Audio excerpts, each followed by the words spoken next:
السلام عليكم ورحمة الله وبركاته.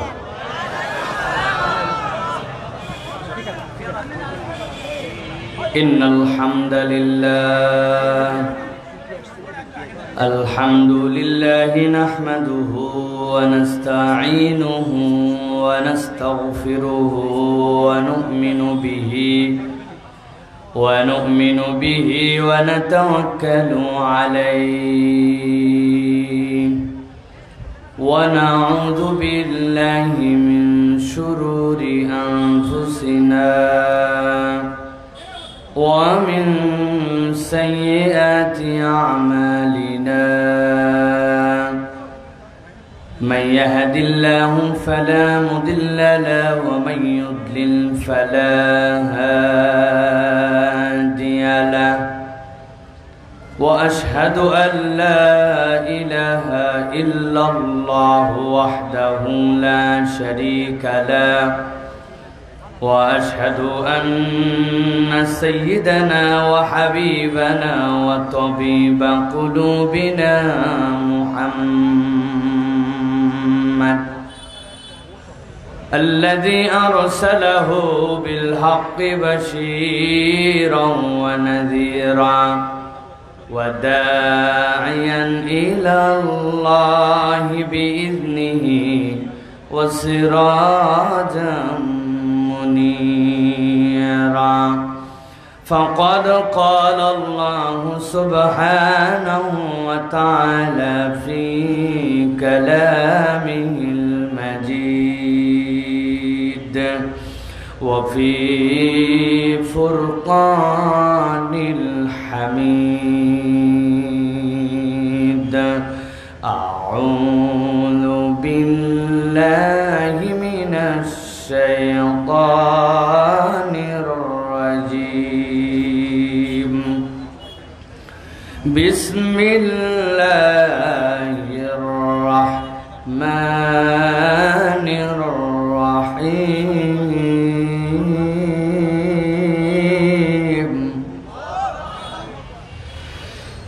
وإنه لتنزيل رب العالمين. نزل به الروح الأمين على قلبك لتكون من المنذرين بلسان عربي مبين.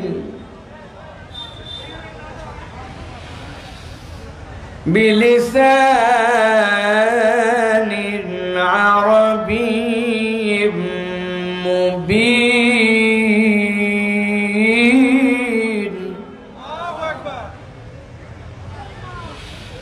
وإنه لفي زبر الأولين. وقال الله سبحانه وتعالى آمرا ومخبرا: إن الله وملائكته يصلون على النبي يا أيها الذين آمنوا صلوا عليه وسلموا تسليما. اللهم صل على محمد وعلى آل محمد كما صليت على إبراهيم وعلى آل إبراهيم إنك حميد مجيد. اللهم بارك على محمد وعلى آل محمد كما باركت على إبراهيم وعلى آل إبراهيم إنك حميد مجيد. الحمد لله পাঁচুর চক দারুল উলুম হাফেজিয়া কওমি মাদ্রাসা জয়পুরহাটের উদ্যোগে আজকের এই ঐতিহাসিক 24তম তাফসিরুল কোরআন মাহফিলের সম্মানিত সভাপতি জনাব আলহাজ খলিলুর রহমান সাহেব, সম্মানিত প্রধান অতিথি আলহাজ মোহাম্মদ দেলওয়ার হোসেন সাহেব, আজকের এই মাহফিলের আমাদের শ্রদ্ধেয় উস্তাদ তুল্য শেখুল হাদিস আল্লামা ইয়াকুব বিন নাজির চটগামি দামাত বারাকাতুহুল আলিয়া, আজকের মাহফিলের সম্মানিত উলামায়ে কেরাম, মঞ্চ উপবিষ্ট আছেন বিভিন্ন পর্যায়ের সম্মানিত দায়িত্বশীলবৃন্দ, আমার সামনে উপবিষ্ট সম্মানিত মুরব্বিয়ানে কেরাম, আমার প্রাণপ্রিয় ভালোবাসার তরুণ যুবক ভাইয়েরা, আমার ছোটরা, পর্দার আড়াল থেকে শুনছেন মা এবং বোনেরা, সকলকে একবার সালাম দিয়েছি। আরও একবার আপনাদের কাছে দোয়া করা এবং দোয়া পাওয়ার আশায় সালাম নিবেদন করি। আসসালামু আলাইকুম ওয়া রাহমাতুল্লাহ। আপনারা কেমন আছেন ভাই? আপনারা সবাই ভালো আছেন? আবহাওয়ার যে অবস্থা, আসার সময় যেরকম বৃষ্টি দেখেছি, তাতে মনে করছি যে আজকে মনে হয় আর এ আয়োজন হবে না, কিন্তু আল্লাহ রাব্বুল আলামিনের দয়ায় আর আপনাদের ঐকান্তিক ভালোবাসায় আপনারা যেভাবে এখানে এসে হাজির হয়েছেন, যেভাবে এই মাহফিলকে প্রাণবন্ত করে তুলেছেন, এটা কোরআনুল কারীমের আকর্ষণ এবং নিজেদের ঈমানের বহিঃপ্রকাশ, ঠিক কিনা? আমি কতবার বলেছি, বাংলাদেশে বহু রাজনৈতিক সমাবেশ হয় এবং বহু রাজনৈতিক সমাবেশ আমরা দেখেছি। প্রত্যেকটি রাজনৈতিক সমাবেশে লোককে মাঠ ভর্তি করানোর জন্য পয়সা দিয়া, শাড়ি কাপড় দিয়া, গেঞ্জি দিয়া, মাথার ক্যাপ দিয়ে, গাড়ি ভাড়া দিয়া, এরপরে বিরিয়ানির প্যাকেট দিয়া লোক হাজির করা লাগে। তারপরেও মানুষের এমন ঘৃণা হয়েছিল এদের উপরে যে এই ঘৃণাতে এত বিরিয়ানির প্যাকেট পাওয়ার পরেও সব নিত, কিন্তু যাইত না, ঠিক কিনা ভাই? কিন্তু একমাত্র ব্যতিক্রম, যেখানে আসার কারণে আপনার টাকা পয়সা, খাওয়া, এমনকি এইরকম পলিথিন, এই পলিথিনে আপনাকে যদি বাড়িতেও কারো বাড়িতেও বসতে দেয় তাও বসতেন না, কেবলমাত্র কোরআনের মহব্বতে মানুষের কোন করে বসে, ঠিক কিনা? এই কোরআনের মানুষদেরকে আন্ডার এস্টিমেট করা হয়, এই মানুষদেরকে সব সময় দুর্বল ভাবা হয়, কিন্তু জানে না মানুষ যে এইগুলা মানুষের চোখের পানিতে, এইগুলা মানুষের রোনাজারিতে, এইগুলা মানুষের তাহাজ্জুদের সিজদাতে, এইগুলা মানুষের সকাল সন্ধ্যার আল্লাহর কাছে রোনাজারিতে এই দেশে হয়তোবা আল্লাহ আসমান থেকে বৃষ্টি দেন, হয়তোবা রব্বুল আলামিন আমাদের জন্য এই ছোট্ট একটু জনপদে এখন পর্যন্ত আমাদেরকে নিরাপদে রেখেছেন। পুরা পৃথিবী যখন করোনাতে আক্রান্ত হয়েছিল তখন এই জনপদের মানুষকে আল্লাহ হেফাজত করেছিলেন। এটা কোনো ব্যবস্থাপনায় নয়, আল্লাহ রাব্বুল আলামিনের দয়ায়, ঠিক কিনা? কিন্তু আমরা আল্লাহ রাব্বুল আলামিনের কোরআন থেকে যে কথা শুনতে আসলাম, যেই কোরআনের কথা শুনবো, এই কোরআনুল কারীম আমাদের হৃদয়ের সাথে সম্পর্কিত, এই কোরআন আমাদের ভালোবাসার সাথে সম্পর্কিত। কিন্তু আমাদের দুঃখ আর আফসোস, কোরআনকে আমরা মহব্বত করি, ভালোবাসি, কিন্তু কোরআনুল কারীমের কথা শুনতে আমরা পছন্দ করি না। ঠিক আসতে হয়েছে না ভাই? আপনি ঠিক বললেও ঠিক, না বললেও ঠিক। আপনি আমাকে খুব ভালোবাসেন আব্দুল্লাহ সাইফুল্লাহ ভাই, আপনাকে আমি খুব ভালোবাসি ভাই, আপনার জন্য আমি সব করতে পারি। আপনি কি কি খাবার পছন্দ করেন খালি বলেন। আমি বললাম, ভাই আমার বেশি কিছু লাগবে না, একটু ভুনা গরুর গোস্ত, আলু ভর্তা, ডাল, ভাত, এটাই আমার ফেভারিট খাবার। যে আপনি কি কি খেতে অপছন্দ করেন? বলে আমি সবই খাই ভাই, কিন্তু শুটকি আর কাঁচা ঘি খাইতে পারি না। এখন সে আমাকে খুব মহব্বত করে, কি পছন্দ করি তাও জানে, কি অপছন্দ করি তাও জানে, কিন্তু আস্তে করে আমার সামনে খাবারটা আনছে চাপা শুটকির ভর্তা, আর আমার জন্য কাঁচা একটুখানি ঘি দিয়ে বলছে গরম ভাত দিয়ে খান। আমি বললাম, ভাই এটা তো আমি খাইতে পারি না, কই আপনাকে ভালোবাসি। আরে ভালোবাসেন তো বুঝলাম, কিন্তু আমি তো এটা খাইতে পারি না বললাম। বলে পারেন না পারেন পরের কথা, ভালোবাসে। এখন এই রকম যদি কেউ আমাকে ভালোবাসে বলে, প্রকৃতই কি সে ভালোবাসে? যাদের মুখের ভাষা আছে আর যারা ভাত খেয়ে আসছেন তারা একটু বলেন, আসলেও কি মনে হয় ভালোবাসে? না। ভালোবাসার দাবি পূরণ করতে হয়, ভালোবাসার হক আদায় করতে হয়। আমরা বহুকাল ধরে বলি নবীকে ভালোবাসি, নবী আমার লিডার, তোমার নেতা আমার নেতা বিশ্বনবী মুস্তফা, তোমার আমার সংবিধান হবে আল কোরআন। এটা আমাদের মিথ্যা কথায় প্রবঞ্চিত হয়েছে। আমরা মুখে বলি, বাস্তবতায় কখনের পক্ষে আমরা কাজ করি নাই। মেহেরবানি করে প্রকৃত লিডার যদি মানতে চান, মুহাম্মদ সাল্লাল্লাহু আলাইহি সাল্লামকে উপর থেকে নিচ পর্যন্ত গ্রহণ করে নেন। মুখের কথায় নয়, আচরণে, আখলাকে, আমলে আমাদেরকে প্রমাণ দিতে হবে, ঠিক কিনা? আপনি উপরে মুহাম্মদ সাল্লাল্লাহু আলাইহি ওয়াসাল্লামের দাড়ি ব্যবহার করেন, আপনি উপরে পাঞ্জাবি ব্যবহার করেন, আপনি উপরে উপরে নবী করিম সাল্লাল্লাহু আলাইহি ওয়াসাল্লামের নামাজের কথা বলেন, কিন্তু আপনার অন্তরটা পচে গেছে। আপনি ফ্যাসিস্টদের পক্ষ অবলম্বন করেন, আপনি তাদের পক্ষ অবলম্বন করেন যারা মানুষকে মানুষ না মনে করে কুকুরের থেকে খারাপ ভাবে গুলি করে হত্যা করে। আপনি তাদের পক্ষ অবলম্বন করেন। আপনার দাড়ি ভুয়া, আপনার জামা ভুয়া, আপনার মুসলমান পরিচয় ভুয়া। কথা পরিষ্কার? তাকবীর দিতে হবে না, থামেন। বহুত তাকবীর দেওয়ার সময় পাবেন, আগে ভূমিকা বোঝেন। খালি ওয়াজ শুনতে আসেন না, আজকে বহুত কথা আছে আপনাদের সাথে। ভালো করে জেনে রাখবেন, আমাদের কোনো রাজনৈতিক পরিচয় নাই। বিগত আমলেও কোনো রাজনীতি করি নাই, এখনো করছি না। কিন্তু আল কোরআনের কথা বলা, আল্লাহর পথে কথা বলা, আল্লাহর হুকুমের পক্ষে কথা বলা, জুলুমের বিপক্ষে কথা বলা, জালেমের বিপক্ষে কথা বলাকে যদি আপনারা রাজনীতি মনে করেন, এটাই আমাদের রাজনীতি। ভালো করে মনে রাখবেন, কোনো গন্ধ আলহামদুলিল্লাহ আমাদের গায়ে লাগে নাই। ইউনিভার্সিটি পড়ে আসছি, এই কাল কেবল নয়, এই রেজমের আগের রেজমও দেখে আসছি, ওই সময়ে কোনো গন্ধ গায়ে লাগতে দেয় নাই। মেহেরবানি করে এই জন্য ভুল বুঝবেন না, কোনো দলের দালালি করতে আমরা এখানে আসি নাই, কিন্তু কোরআনের হক কথা বলতেছিলাম। যতদিন পর্যন্ত হায়াত থাকবে অনবরত বলে যাব ইনশাআল্লাহ। আর আমার এই জায়গায় কথা বলতে ভয় কোথায়? আমি জয়পুরহাটের জামাই। আছেন কোথায় আপনি? আপনি কিছু বলে কোনো পার পাবেন না, কারণ বাঙালি হাজার হলেও জামাইকে অপমানিত হতে দেয় না, ঠিক না? অথবা আমার এই জায়গায় জোর আছে। আমি হচ্ছে আপনাদের গণদুলা ভাই, তাই তো নাকি? প্রিয় ভাইয়েরা, যেন বলবো কথা অনেক আছে। যদি আপনাদের সুযোগ থাকে, যারা দাঁড়িয়ে আছে, জুতা খুলবেন মারার জন্য না, হাতে নিয়ে ভিতরে যাবেন, দেখবেন আমার ভাইয়েরা আপনাকে কি আদর করে বসার জায়গা করে দেয়। আপনি কেমনে 2 ঘন্টা দাঁড়ায় আমার কথা শুনবেন, আর আমার কথা না শুনে যাবেন, খবর আছে? মানে আপনার মন চালার আপনি চলে যাবেন, এত সোজা না। মুখ দেখলেন আর চলে গেলেন। আর এই পোস্টারের ছবিটা দিছে কে?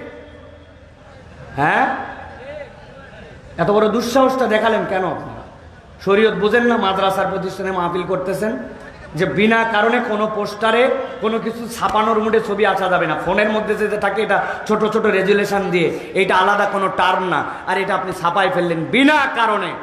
এই গুনাহটা কেন করার দরকার ছিল ভাই? খবরদার আর কোনো দিন সে যত বড় আসমান থেকে বক্তা নেমে আসুক, তার ছবি দিবেন না। এটা একটা শানের খেলা ওলামায়ে কেরাম। আমি আগে দেখলে খবর ছিল, ভাগ্য ভালো আজকে আসার পরে দেখছি। প্রিয় ভাইয়েরা, আমি আপনাদের কাছে কোরআনুল কারীম, যে কোরআন থেকে কথা বলবো নিয়ত করেছি, এই কোরআন আমাদেরকে পরাজিত করার জন্য আসে নাই, এই কোরআন আমাদেরকে বিজয়ী করার জন্য আসছে, ঠিক না? কোরআন কখনো কাউকে পরাজিত করবে না, কিন্তু কোরআনের বিজয় আমাদের মধ্যে আসে না কেন? কেননা আমরা কোরআনকে নিজেদের মধ্যে ইনস্টল করতে পারি নাই। আমি একটা মাহফিলে যাচ্ছিলাম ঢাকা থেকে ঝিনাইদা যাওয়ার সময় মধ্যে একটা নদী আছে, পদ্মা নদী, আরিচা ঘাট, পাটুরিয়া ঘাট। ঘাট পার হব, আসরের ওয়াক্ত যায় ফেরিঘাটের সিরিয়াল। ফেরিতে ওঠার পরেই লাফ দিয়ে উপরে চলে গেছি একদম দ্রুত। ছাদের উপরে ফেরিতে নামাজের জায়গা থাকে, সেখানে যাওয়ার পরে মোবাইল বের করে দিক ঠিক করে দ্রুত সময় চলে যাচ্ছে, আসরের 2 রাকাত নামাজ পড়ছি। আসরের নামাজ পড়ার সময় মানুষের চোখ তো অনেক বড় জায়গা পর্যন্ত যায়, দেখি এক মুরব্বী ডান পাশে বসে, নামাজের মধ্যেই আমার চোখ গেছে ওনার দিক, তাকাইনি কিন্তু বুঝতেছি উনি আমার দিক তাকায় আছে। নামাজ শেষ করে সালাম ফেরানোর পরে ওদিকে তাকায় আছে। নামাজের পরে উনি আমার কাছে এসে বলছে, বাবা একটা কথা বলবো। বলেন। বলো, আপনি এই জায়গায় আসলেন, কোনো কিছু জিজ্ঞাসা করলেন না, আসেই সোজা কেবলার দিক হয়ে নামাজ পড়ে ফেললেন। আমি অবাক হলাম, আমিও নামাজ পড়ছি আপনার আগে, কিন্তু এক লোককে বললাম, ভাই কেবলা কোন দিক? ওই বলছে এই দিক। আরেকজনকে বললাম, বলছেন আরেকটু এই দিক। আরেকজনকে বললাম, ভাই এদিক না এদিক? বলছে দুইটার মধ্যে মধ্যে। বলছে বহুত টেনশন করে নামাজ পড়লাম, কিন্তু আপনি আসলেন আর নামাজ পড়লেন, ওই 2 লোক মিলে যে মধ্যে মধ্যে বলছে ওই দিকেই পড়লেন, ঠিকই তো বললেন, কেমনে? আমি বললাম, চাচা এই জন্য আপনি এইভাবে অবাক হয়ে আছেন। এই অবাক হওয়ার কি আছে? আমার মোবাইলে একটা কম্পাস আছে, ওইটা উত্তর দক্ষিণ দেখায়, আর উত্তর দক্ষিণের বিপরীত পূর্ব পশ্চিম যেখানে ডব্লিউ লেখা থাকে, ওই দিক দেখে আমরা কেবলা ঠিক করে আমি নামাজ পড়ে ফেলছি। আমার কাউরে জিজ্ঞাসা করা লাগে নাই। বলছে সুবহান আল্লাহ, বাবা আমিও তো বিভিন্ন জায়গায় নামাজ পড়ি, আমার মোবাইলে কি এটা উঠাই দেওয়া যাবে? আমি বললাম, কি বলেন, মোবাইলে উঠানো যাবে না কেন? আপনাকে তো উঠাই দিতে পারলে আমি সারা জীবন সোয়াব পাবো। এর পরের থেকে আপনি শুধুমাত্র নামাজ পড়বেন, আর আমি তুলে দিলে যে সোয়াব, ওই সোয়াব আল্লাহ আমার আমল নামাই দিবে। দেন, তাড়াতাড়ি মোবাইল দেন। মুরব্বী খুশিতে গদগদ হয়ে তার মোবাইলটা আমার হাতে তুলে দিছে। আমি হাতে নিয়ে দেখি নোকিয়া 3220। বুঝে থাকলে বলেন, নোকিয়া 3220 বাটন মোবাইল। ওই মোবাইলের মধ্যে কি ভাই উঠবে তো না? গুগল প্লে স্টোর আছে, ওটার মধ্যে অ্যাপেল স্টোর আছে। প্রিয় ভাইয়েরা, তার মানে ওই কম্পাসের জায়গায় কম্পাস ঠিকই আছে, দিক উত্তর দক্ষিণ পূর্ব পশ্চিম ঠিকই দেখায়। শুধুমাত্র আমার যে যন্ত্রতে আমি দেখব, আমার ওই যন্ত্রটা আমার কাছে উপযুক্ত নয় বলে আমি ফায়দা হাসিল করতে পারছি না। কোরআনের জায়গায় ঠিক আছে, আইনের জায়গায় ঠিক আছে। আমরা মানুষরা কোরআন নেওয়ার মতো নিজেদেরকে ফিট করি নাই, আমরা নিজেদেরকে ওই রকম মানুষ তৈরি করি নাই, জন্য আজ পর্যন্ত আমরা পরাজিত, এখন পর্যন্ত আমরা বিজয়ী হতে পারি নাই। ঠিক কিনা? আল্লাহ রাব্বুল আলামিন বলছেন, দুনিয়ার মানুষ ভালো করে জানো, বাল নাকযিফু বিল হাক্কি আলাল বাতিল ফায়াদমাগুহু ফাইযা হুয়া যাহিক ওয়া লাকুমুল ওয়াইলু মিম্মা তাসিফুন। আল্লাহ রাব্বুল আলামিন বলছেন, ও দুনিয়ার মানুষ, আমি তাওয়াত মানুষের জন্য কিয়ামত পর্যন্ত বার্তা দিলাম। এই কোরআনের কাজ কি হবে জানো নাকি? বাল নাকযিফু বিল হাক্কি আলাল বাতিল। পৃথিবীতে যত জায়গায় বাতিল থাকবে, পৃথিবীতে যত জায়গায় কোরআনের বিপক্ষ শক্তি থাকবে, কোরআনের কাজ হবে এই হক দিয়ে, এই সত্য দিয়ে তার প্রতি আঘাত করা। আল্লাহ রাব্বুল আলামিন বলছেন, সে আঘাতটা কেমন হবে? আল্লাহ বলছেন, ফায়াদমাগু ফাইযা হুয়া যাহিক ওয়া লাকুমুল ওয়াইলু মিম্মা তাসিফুন। আমার রব্বুল আমিন বলছেন, ও দুনিয়ার মানুষ, ভালো করে জেনে রাখো, ওই আঘাতটা যেমন তেমন আঘাত নয়। বাল নাকযিফু বিল হাক্কি আলাল বাতিল ফায়াদমাগুহু। ওইটার পরিবর্তনটা অন্য কোনো জায়গায় নয়, ওইটার পরিবর্তন হবে দেমাগে, ওইটার পরিবর্তন হবে ব্রেনে, ওইটার পরিবর্তন হবে চেতনাতে। এমন ভাবে সেইটা আঘাত করবে ওই চেতনাতে। আল্লাহ বলছেন, ফায়াদমাগুহু ফাইযা হুয়া যাহিক। আমি আল্লাহ গ্যারান্টার হলাম, এই হক দিয়ে আল্লাহ বাতিলকে চূর্ণ বিচূর্ণ করে দিবে। বহু জায়গায় আমি উদাহরণ দেই, ঠান্ডা মাথায় বুঝেন। আবারও আপনাদের কাছে আলোচনার শুরুতে বোঝানোর জন্য বলি, এই উদাহরণটা মাথার মধ্যে কিয়ামত পর্যন্ত যদি হায়াত পান ঢুকায় রেখে দিবেন। ভালো করে মনে রাখেন, আপনার এলাকায় এই পাঁচুর চক, 2 ছেলে বিরাট বড় গন্ডগোল লাগাইছে। লাগায়া একজন আরেকজনের হাতের মধ্যে ক্রিকেটের স্ট্যাম্প দিয়ে বাড়ি দিছে। যেই না বাড়ি দিছে, হাত ভেঙে গেছে।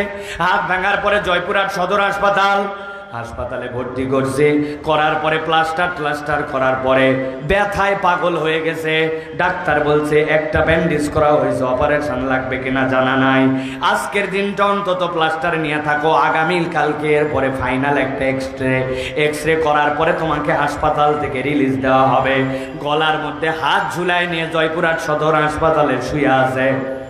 রাত্রেবেলা ব্যথায় পাগল, হঠাৎ করে ডাক্তার চিৎকার শুনে বলছে ওর একটা ব্যথার ইঞ্জেকশন দাও। ব্যথার ইঞ্জেকশন যেই না দেওয়া হয়েছে একটু ব্যথা কমছে। এখন হাসপাতালের বেডে হাত ভাঙ্গা গলার মধ্যে ঝুলায় ঝুলায় চিন্তা করতেছে, আল্লাহ একবার খালি হাতটা ভালো করার আর সুস্থ হয়ে একবার পাঁচুর চোখে আমি ফেরত যাই। সেই বেটা আমার এক হাত ভাঙছে, আল্লাহ বাঁচালে ওর দুই হাত। কয় হাত বলেন তো ভাই? হাসপাতালে শুয়ে শুয়ে চিন্তা করা সম্ভব কিনা? সম্ভব। আরেকজন লোকের পা ভেঙে ফেলছে, কেবল ভাঙেই নাই, ওই পা নিয়ে শুয়ে আছে ঢাকা পঙ্গু হাসপাতালে। পায়ের মধ্যে ইট দিয়ে টানা দিয়ে প্লাস্টার দিয়ে রাখছে। রাত্রেবেলা চিৎকার চেঁচামেচি দিয়ে ইঞ্জেকশন দিছে। সকালবেলা যখন একটু আরাম বোধ করছে, পায়ের মধ্যে টানা রড দিয়ে শুয়ে শুয়ে চিন্তা করতেছে, একবার খালি পা আমার ভালো হোক। যেই বেটা আমার পা ভাঙছে, ওর পা, ওর বাপের পা, ওর ভাইয়ের পা, তিনজনার পা না ভাঙলে আমি মরদ না। এরকম ভাবতে পারে কিনা? বুঝে থাকলে কথা বলেন, ভাবতে পারে কিনা? কিন্তু প্রিয় ভাইরা ভালো করে বলেন, একটা লোক গন্ডগোল লাগার পরে হঠাৎ করে কেউ তারে বাড়ি লাগাইছে। ওই বাড়িটা তার মাথার ব্রেনের মধ্যে আঘাত করছে। যেই না ব্রেনের মধ্যে আঘাত লাগছে, আঘাত লাগার পরে ওই লোকটা অজ্ঞান হয়ে গেছে। ওই লোকটা জ্ঞান হারায় ফেলছে। জ্ঞান হারায় হাসপাতালের বেডের মধ্যে শুয়ে আছে, কোমার মধ্যে চলে গেছে, তার আর কোনো হুঁশ নাই। সাথে সাথে বাড়ি দেওয়ার পরে তার হাতও ভাঙছে, তার পাও ভাঙছে। এবার বুঝে থাকলে বলেন, যেই লোকের হুঁশ নাই কিন্তু হাত ভাঙ্গা পা ভাঙ্গা, ওই লোক কি হাসপাতালে শুয়ে শুয়ে কার হাত ভাঙবে কার পা ভাঙবে এইটা চিন্তা করার মতো কোনো যোগ্যতা আছে? কথা বলতে হবে, আছে? আমার আল্লাহ রাব্বুল আলামিন বলছেন, ফায়াদমাগু ফাইদা হুয়া সাইদ ওয়া লাকুমুল ওয়াইলু মিম্মা তাসিফুন।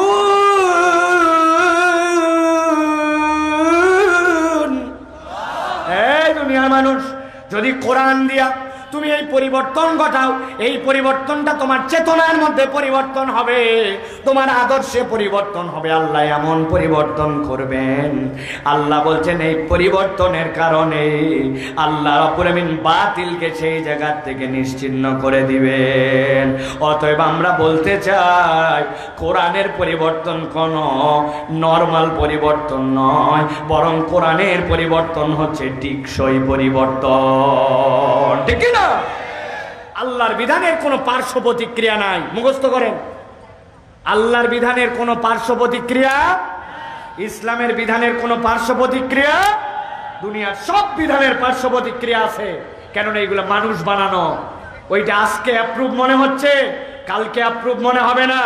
যেই র্যাব প্রতিষ্ঠিত করা হয়েছিল সন্ত্রাস দমনের জন্য, ওই র্যাব স্বয়ং মানুষ মারার জন্য বাহির থেকে স্যাংশন খাইছে। মানুষ ওই র্যাবের বিপক্ষে উল্টা আরো কথাবার্তা বলছে। ঠিক কিনা? হাজার হাজার নিরীহ মানুষকে তারা কার যেন নির্দেশে অন্যায় আচরণের মধ্যে নিমজ্জিত হয়েছিল। কারণ কি? এটা আল্লাহর দেওয়া তরিকায় নয়, বরং আল্লাহ রাব্বুল আমিন বলেছেন, মান কাতালা নাফসাম মুতাআম্মিদান। এই দুনিয়ায় কেউ যদি একটা মানুষকে অন্যায়ভাবে হত্যা করে, সে যেন পুরা দুনিয়াবাসীকে হত্যা করলো। চোর চুরি করতে পারে, ডাকাত ডাকাতি করতে পারে, আপনার ক্ষমতা নাই আপনি তাকে হত্যা করে ফেলবেন।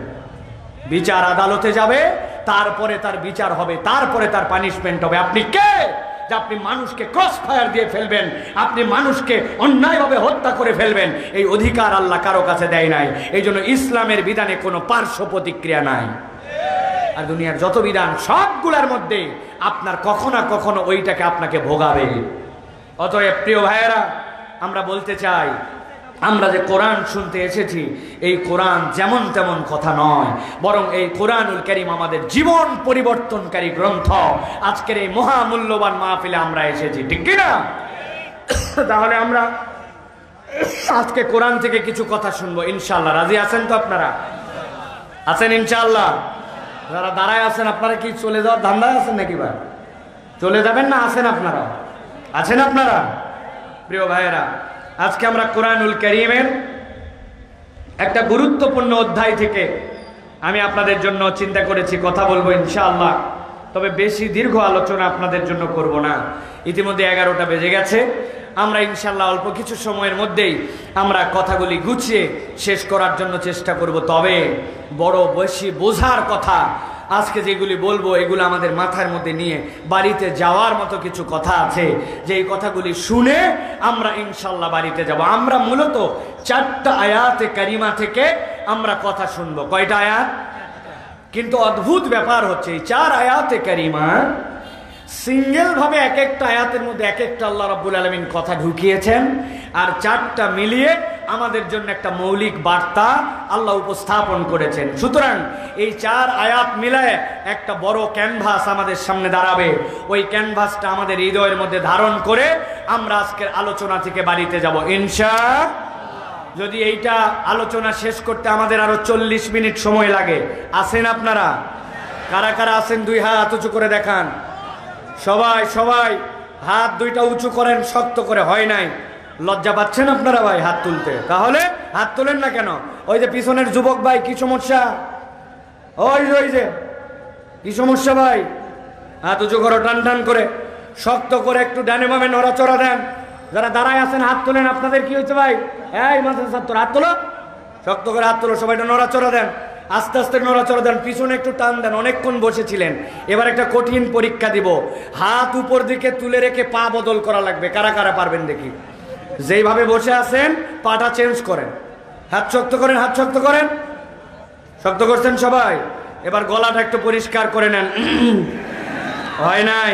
যারা হাত তুলছেন সাহস করে তারা গলাটা পরিষ্কার দেন। এবার একটু টান করে হাতটা তোলেন, টান করে। তুলছেন না সবাই? এবার বুক বরাবর নামায় নেন, এই বরাবর। হাত নামাবেন না, সামনের লোক উল্টা পাল্টা করলেই কিলাকিলি হবে, তাই নাকি? হাত শক্ত করছেন সবাই? এবার আকাশ বাঁকা বাতাস মুখরিত করে আমরা একটা তাকবীর দিতে চাই। পারবেন ইনশাআল্লাহ? যারা পারবেন না তারা বলেন আল্লাহুম্মা আমিন। তাহলে সবাই পারবেন নাকি? এবার যারা পারবেন, এইরকম হিম্মত করে কখনো আকাশ বাতাস মুখরিত করে তাকবীর দেই নাই, তারা বলেন আল্লাহুম্মা আমিন। এত আস্তে আল্লাহুম্মা আমিন মানে যারা পারবেন হিম্মত করে একটা তাকবীর দিতে তারা বলেন আল্লাহুম্মা আমিন। পারবেন ইনশাআল্লাহ? আমি যখন বলবো লিল্লাহি তাকবীর, আপনারা হাত দুটো উপর দিকে ছুড়ে দিয়ে বলবেন আল্লাহু আকবার। পারবেন না ইনশাআল্লাহ? পারবেন না ইনশাআল্লাহ? দেখে একটা তাকবীর দেন, লিল্লাহি তাকবীর, লিল্লাহি তাকবীর। আল কোরআনের আলো, আল হাদিসের আলো,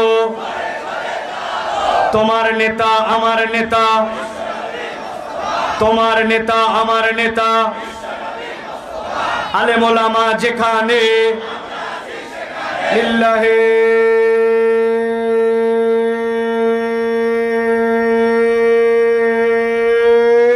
তাকবীর। আলহামদুলিল্লাহ। হাত নামান, আল্লাহ কবুল করে বলেন আল্লাহুম্মা আমিন। প্রিয় ভাইয়েরা, চলেন আমরা আমাদের মূল আলোচনার মধ্যে তাহলে আমরা প্রবেশ করি। প্রিয় ভাইয়েরা, সকলেই বিতাড়িত শয়তান থেকে আশ্রয় প্রার্থনা করে সমস্বরে একদম কণ্ঠকে দরাজ করে দিয়ে আল্লাহ রাব্বুল আলামিনের দিকে নিবেদিত হয়ে একনিষ্ঠ মনোযোগের সাথে সকলে আমরা পড়ি, আউযু বিল্লাহি মিনাশ শাইতানির রাজিম, বিসমিল্লাহির রাহমানির রাহিম। ইয়াওমা তারাল মুমিনিনা ওয়াল মুমিনাতি ইয়াসআ নূরুহুম বাইনা আইদিহিম ওয়া বিআইমানিহিম বুশরাকুমুল ইয়াওমা জান্নাত। আল্লাহ রাব্বুল আলামিন নবীজি সাল্লাল্লাহু আলাইহি সাল্লামকে বলছেন, ও আমার হাবিব, ও আমার খলিল, আপনাকে আমি বড় বেশি ভালোবাসি, আল্লাহ রাব্বুল আলামিন নবীজি সাল্লাল্লাহু আলাইহি সাল্লামকে এত বেশি ভালোবাসেন, আল্লাহর সকল পয়গম্বরকে আল্লাহ যে ভালোবাসা দিয়েছেন, মুহাম্মদ সাল্লাল্লাহু আলাইহি সাল্লামকে তার থেকে বেশি ভালোবাসা দিয়েছে। আল্লাহ রাব্বুল আলামিন বলছেন, ও আমার হাবিব, আপনাকে মক্কায় যখন দাওয়াতের দায়িত্ব দেওয়া হয়েছে, আপনি ওই মক্কার বুকে যখন দাওয়াতের কাজ শুরু করেছেন, আপনি মক্কায় নরম দিলের মানুষ, আপনি মক্কায় আপনার সাহাবীদের প্রতি অত্যাচার দেখেছেন, আপনি খাব্বাবের প্রতি অত্যাচার দেখেছেন, খুবাইবের প্রতি অত্যাচার দেখেছেন, আপনি মক্কার হযরতে হানজালা সহ যত সাহাবী ছিলেন তাদের প্রতি আপনি অত্যাচার দেখেছেন। বেলালের মতো একটা মানুষকে কেমনে উটের রশি দিয়ে বেঁধে পুরা মক্কার মধ্যে ভাঙায় ভাঙা রাস্তার মধ্যে ঘুরায় বেড়াইছে, এই কষ্টগুলো আপনি আপনার হৃদয়ের মধ্যে দেখে দেখে ব্যথিত হয়েছেন। কিন্তু আমার হাবিব, আপনাকে আমি একটা দৃশ্যের কথা বলতেছি, কিয়ামতের ময়দানে আপনি একটা আলাদা দৃশ্য দেখতে পাবেন। আল্লাহ বলতেছেন, এক নম্বর আপনি দেখতে পাবেন ইয়াউমা তারাল মুমিনিনা ওয়াল মুমিনাত, কিয়ামতের ময়দান যখন কায়েম হয়ে যাবে, আপনি যখন মাকামে মাহমুদে বসবেন, আপনি দেখবেন যত ঈমানদার পুরুষ আর যত ঈমানদার নারী আল্লাহ রাব্বুল আমিন সবগুলো আপনার সামনে হাজির করবেন। আর আপনি দেখবেন ইয়াসানুরুহুম বাইনা আইদিহিম ওয়া বিআইমানিহিম, আল্লাহ যত ঈমানদার, ওই ঈমানদারদের ডান থেকে আর সামনে থেকে আল্লাহ এমন একটা আলো বের করে দিবেন, ওই আলোর ঝলকানিতে আপনার যারা উম্মতের মধ্যে ঈমানদার হবে, আল্লাহ ওই আলো দেখায় আপনাকে, এরপরে তাদেরকে জান্নাতের দিকে হাঁটা দেওয়ায় দিবে। আল্লাহ রাব্বুল আমিন বলছেন, যেই না ওই মানুষগুলো আপনি দেখবেন, গভীর মনোযোগে বোঝেন, আল্লাহ বলছেন আপনি যখন দেখবেন তাদের সামনে থেকে আর তাদের ডান থেকে আলো আসছে, আল্লাহ রাব্বুল আমিন বলছেন একদল ফেরেশতা তাদের কাছে আসবে, আসার পরে বলবে বুশরাকুমুল ইয়াউম, ওই ইমানদারেরা আজকে তোমাদের জন্য বড় আনন্দের সংবাদ। কি আনন্দের সংবাদ বলো? বলে এক নম্বর আনন্দের সংবাদ জান্নাত, আল্লাহ তোমাদের জন্য জান্নাত নির্ধারণ করেছেন, তবে যেমন তেমন জান্নাত নয়, তাজরি মিন তাহতিহাল আনহার, দুনিয়ায় তুমি মাটির উপর দিয়ে গেছো, পানির উপর দিয়ে গেছো, অথবা বায়বীয় পদ্ধতিতে হেঁটেছো, কিন্তু আজকে তোমাকে এমন জান্নাত আল্লাহ দিবেন, তোমার পায়ের নিচ দিয়ে কোটি কোটি নহরমালা, কিন্তু আজব ভাবে তোমার এই শাহাদত আঙ্গুলের পাওয়ার এমন হবে, ওইটা দিয়ে তুমি নড়াচড়া করবে, তোমার জান্নাতের নহরগুলা নড়াচড়া করে তোমার পিছু পিছু দৌড়াবে, আর ওই নহরের উপর দিয়ে আল্লাহর কুদরতি ফায়সালায় তুমি হাঁটা চলা করতে পারবে। তিন নম্বর আল্লাহ বলছেন ফেরেশতারা তাদেরকে বলবে তোমাদের আরেকটা নিয়ামত আছে, খালিদিনা ফিহা, একবার যদি ওই জান্নাতের মধ্যে ঢোকো, আল্লাহর কখনো তোমাদেরকে সেখান থেকে বের করবেন না। ফেরেশতারা এরপরে বলবে জেনে রাখো বান্দারা, আল্লাহ একটা বড় ঘোষণা দিতে বলছেন, কেউ যদি জাহান্নামের মুক্তির ফায়সালা পেয়ে যায়, ডান থেকে আর সামনে থেকে আলো পেয়ে যায়, জান্নাতের ঘোষণা পেয়ে যায়, আর ওই জান্নাত থেকে কখনো তাকে বের করা হবে না, এইটা যদি একবার তাদেরকে জানায় দেওয়া হয়, আল্লাহ বলছেন আমার পক্ষ থেকে জানায় দাও, যালিকা হুয়াল ফাউজুল আযীম, আমি আল্লাহ বললাম একটা মানুষের জীবনে এটাই হচ্ছে চূড়ান্ত সফলতা। আল্লাহু আকবার। প্রিয় ভাইয়েরা, চারটা আয়াতে কারিমা বলবো বলেছি, একটা ইতিমধ্যেই বলা শেষ, ভালো করে দৃশ্যটা মাথায় মিলান। নবীজি সাল্লাল্লাহু আলাইহি সাল্লাম কিয়ামতের ময়দানে আল্লাহ নবী দেখতেছেন ইমানদারদেরকে আল্লাহ রাব্বুল আমিন আলো দিচ্ছেন, সামনে থেকে আর ডান থেকে ওই আলোর ঝলকানিতে ফেরেশতারা আসার পরে বলতেছে, এই তোমাদের জন্য আনন্দের সংবাদ, জান্নাত তাজরি মিন তাহতিহাল আনহার খালিদিনা ফিহা, কখনো বের করা হবে না। আর আল্লাহ বলছেন যালিকা হুয়াল ফাউজুল আযীম, এটাই তোমাদের জন্য চূড়ান্ত বিজয়। সুবহানাল্লাহ। এইটা হচ্ছে একটা দৃশ্য। এই দৃশ্যটা কে দেখতেছেন বলেন? মুহাম্মদ সাল্লাল্লাহু আলাইহি ওয়াসাল্লাম দেখতেছেন। কে দেখতেছেন? কোথায় এই দৃশ্য ঘটতেছে? হাসরের ময়দানে। কোথায়? চারটা আয়াত বলবো, একটা আয়াত শেষ, এই দৃশ্যটা মাথার মধ্যে রাখেন, এরপরে সিরিয়ালে যে আমরা যেন মিলাই ফেলতে পারি। আল্লাহ রাব্বুল আলামিন এরপরে বলছেন, যেই না ঈমানদাররা আলো পেয়ে গেল, ফেরেশতারা তাদেরকে আনন্দের সংবাদ দিয়ে দিল, তারা জান্নাতের দিকে রাস্তা নিল। আল্লাহ বলছেন ওই ময়দানে নবী এবার আপনি একটা ভিন্ন দৃশ্য দেখতে পাবেন। কি দৃশ্য? আল্লাহ বলছেন ইয়াউমা ইয়াকুলুল মুনাফিকুনা ওয়াল মুনাফিকাতু লিল্লাযিনা আমানু উনজুরুনা নাকতাবিস মিন নূরিকুম। আল্লাহ বলছেন হে নবী আপনি দেখবেন ইমানদাররা যেই ময়দান থেকে আলো পেল, ইয়াউমা ইয়াকুলুল মুনাফিকুনা ওয়াল মুনাফিকাত, যত মুনাফিক পুরুষ আর মুনাফিক নারী সবগুলো ওই ময়দানে এসে হাজির হয়ে গেছে, ঝাঁকে ঝাঁকে এসে দাঁড়ায় গেছে। দাঁড়ানোর পরে তারা বলতে শুরু করছে লিল্লাযিনা আমানু, ইমানদারদেরকে, যে ইমানদারদের সামনে আলো ডানে আলো তাদেরকে বলতেছে লিল্লাযিনা আমানু উনজুরুনা, ও ইমানদাররা একটু দাঁড়াও। ইমানদাররা পিছন দিকে তাকাইছে। আল্লাহ আমাদেরকে জান্নাতের দিকে যেতে বলছেন, তোমরা আমাদেরকে কেন দাঁড়াতে বলো? আমাদের হাতে সময় আছে নাকি? জিজ্ঞাসা করব দুইটা, এই যে দাঁড়াতে বলতেছে যারা, তারা কারা? কথা বলতে হবে, কারা? মুনাফিকের পরিচয় জানেন? মুনাফিক কাকে বলে? ভালো করে মনে রাখবেন, মুনাফিক শব্দটা নাফকুন শব্দ থেকে এসেছে, নফক, আরবিতে নুন ফা কাফ। নফক মানে হচ্ছে টানেল, যেই টানেল কোন সমুদ্রের নিচ দিয়ে গেছে, পাহাড়ের নিচ দিয়ে গেছে, ঢোকার মুখ একটা আছে, বের হওয়ার মুখ আর একটা আছে। ঠিক একই রকম ভাবে মুনাফিকের চরিত্র হচ্ছে দুই মুখী। ভিতরে ভিতরে ইসলাম পছন্দ করে না, আলেম ওলামাকে মহব্বত করে না, ইসলামের কথা যারা বলে তাদেরকে সহ্য হয় না, কিন্তু উপরে উপরে মুসলমানদের সাথে তাল দিয়ে চলাফেরা করে, আছে না? আজকের মাহফিল যেটা হচ্ছে এটার জন্য অনুমতি নেওয়ার জন্য কারো কাছে যাওয়াই লাগে নাই। আমরা তো ঘোষণা দিছি এখন মাহফিলের অনুমতি আর আমরা নিব না। কোন জায়গায় কোন প্রোগ্রাম হবে এইটার অনুমতি ইমামরা খতিবরা দিবে, ঠিক না? থানাকে মাহফিলের অনুমতি দেওয়ার থানাকে। আমরা বলবো এখন কোন জায়গায় গান হবে, কোন জায়গায় যাত্রা হবে কি হবে না, এটা আমরা অনুমতি দিব, ঠিক না? কিন্তু এমন দিন ছিল, ভালো করে বুঝেন, মুনাফিকের চরিত্র বুঝেন। যাত্রাপালা করবেন টেনশন নাই, অনেক কিছু গান বাজনা করবেন, ফাজলামি করবেন, টেনশন নাই। কিন্তু আপনি কোরআনের মাহফিল করবেন, তলাক হয়ে গেছে জুতার অনুমতি নেওয়ার জন্য দৌড়াতে দৌড়াতে গেছে। একজনের কাছে যাওয়ার পরে বলছে মাহফিলটা হোক, বলছে বলেন কি? আমিও চাই হোক। 500 টাকা বাইর করে দিছে।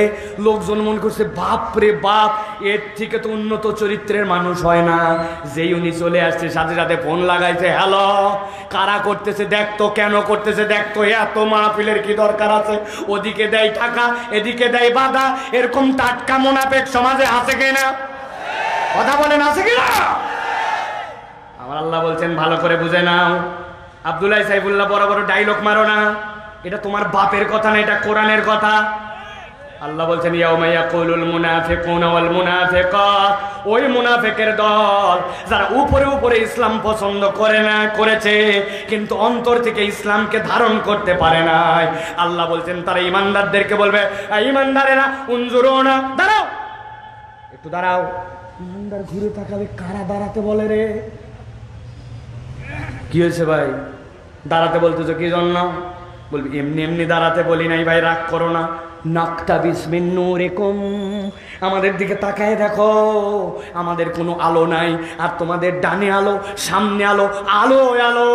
আমরা তোমাদের থেকে অল্প একটু আলো নিতে চাই। কতটুকু? নাকতাবিস কাকে বলে ভালো করে বোঝেন। আপনার বন্ধু আপনার বাড়িতে একটা মোম ধরাইছে, কারেন্ট চলে গেছে, এখন পাশে যেই ছেলে আছে ওর একটা মোম ধরানো লাগবে, কিন্তু ওর মেসের কাঠি নাই, ওর গ্যাস লাইট নাই। ও এসে বলছে দোস্ত তোর মোমবাতির থেকে আমার মোমটা একটু ধরাইতে বলছে। খবরদার, আমার মোমের থেকে মোম ধরালে আমার আলো কমে যাবে। কথা কি তাই? মাটির চুলা আছে না জয়পুরহাটের দিকে? মাটির চুলা 3 চুলা 2 চুলা আছে না? এক মহিলা আগের দিন রাত্রে বৃষ্টি হয়েছে, অনেক চুলা ভিজে গেছে, অনেক কষ্ট করে খ্যার ম্যার দিয়া কোনো রকম ধরে না। পরে চিন্তা করছে পাশে কুপিবাতি আছে, কুপিবাতিটা আগে ধরায়।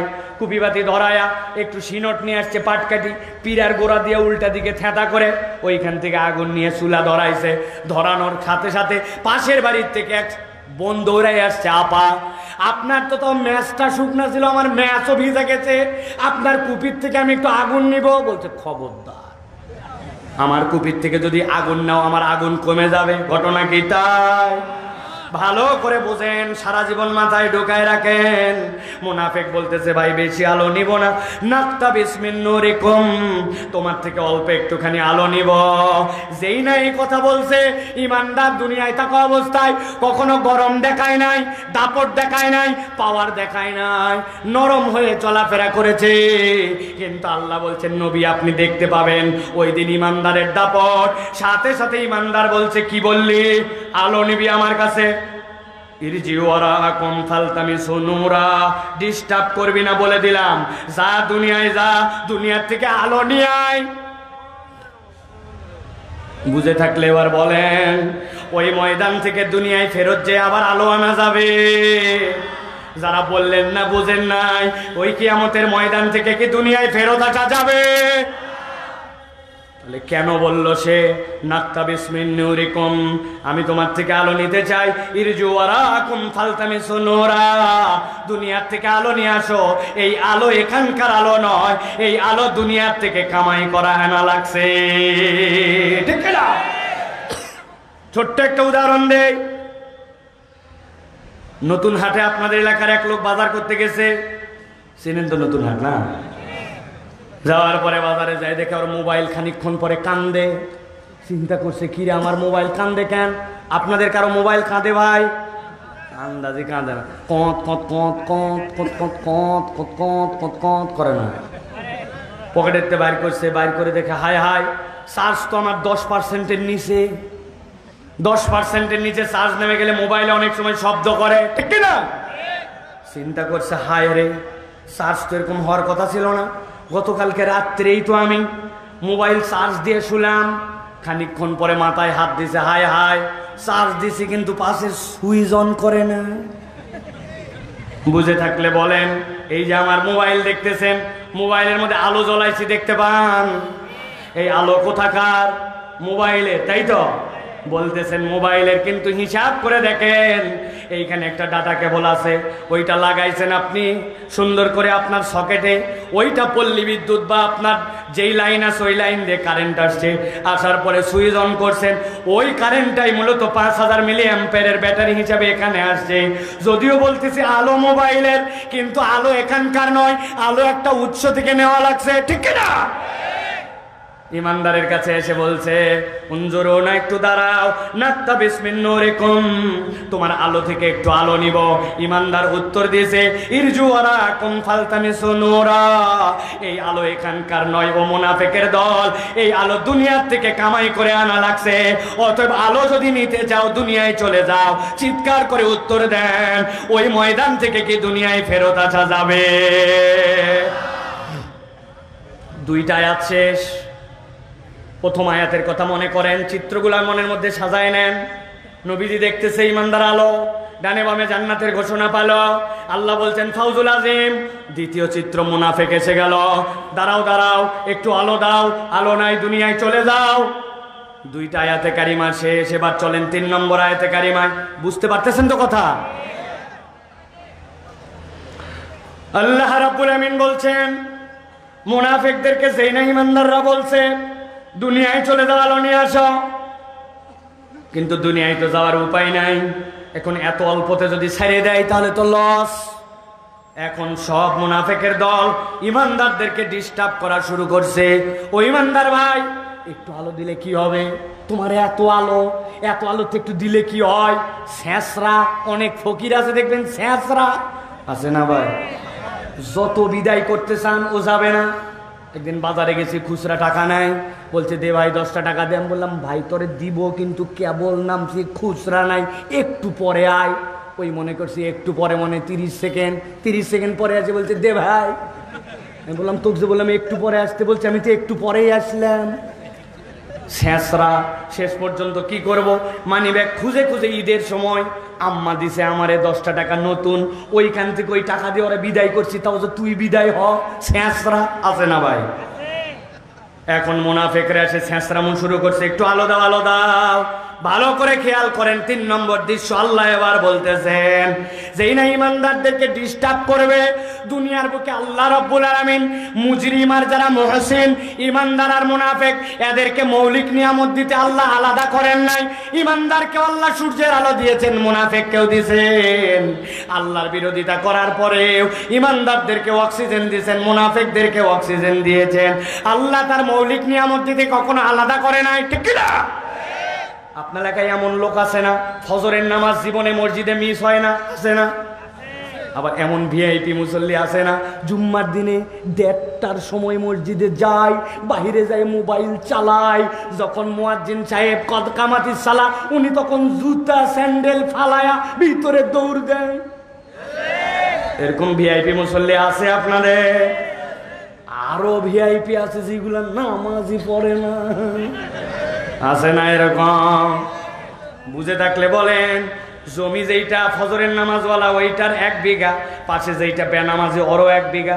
এখন 1 বিঘা যে নামাজি ও জমি লাগাইছে ইরি, ওর হয়েছে 20 মন, আর বেনামাজি যেটা ওর হয়েছে 1 মন। নামাজি লাগাইছে কুশার, ওরটা মিষ্টি, বেনামাজিটা তিতা।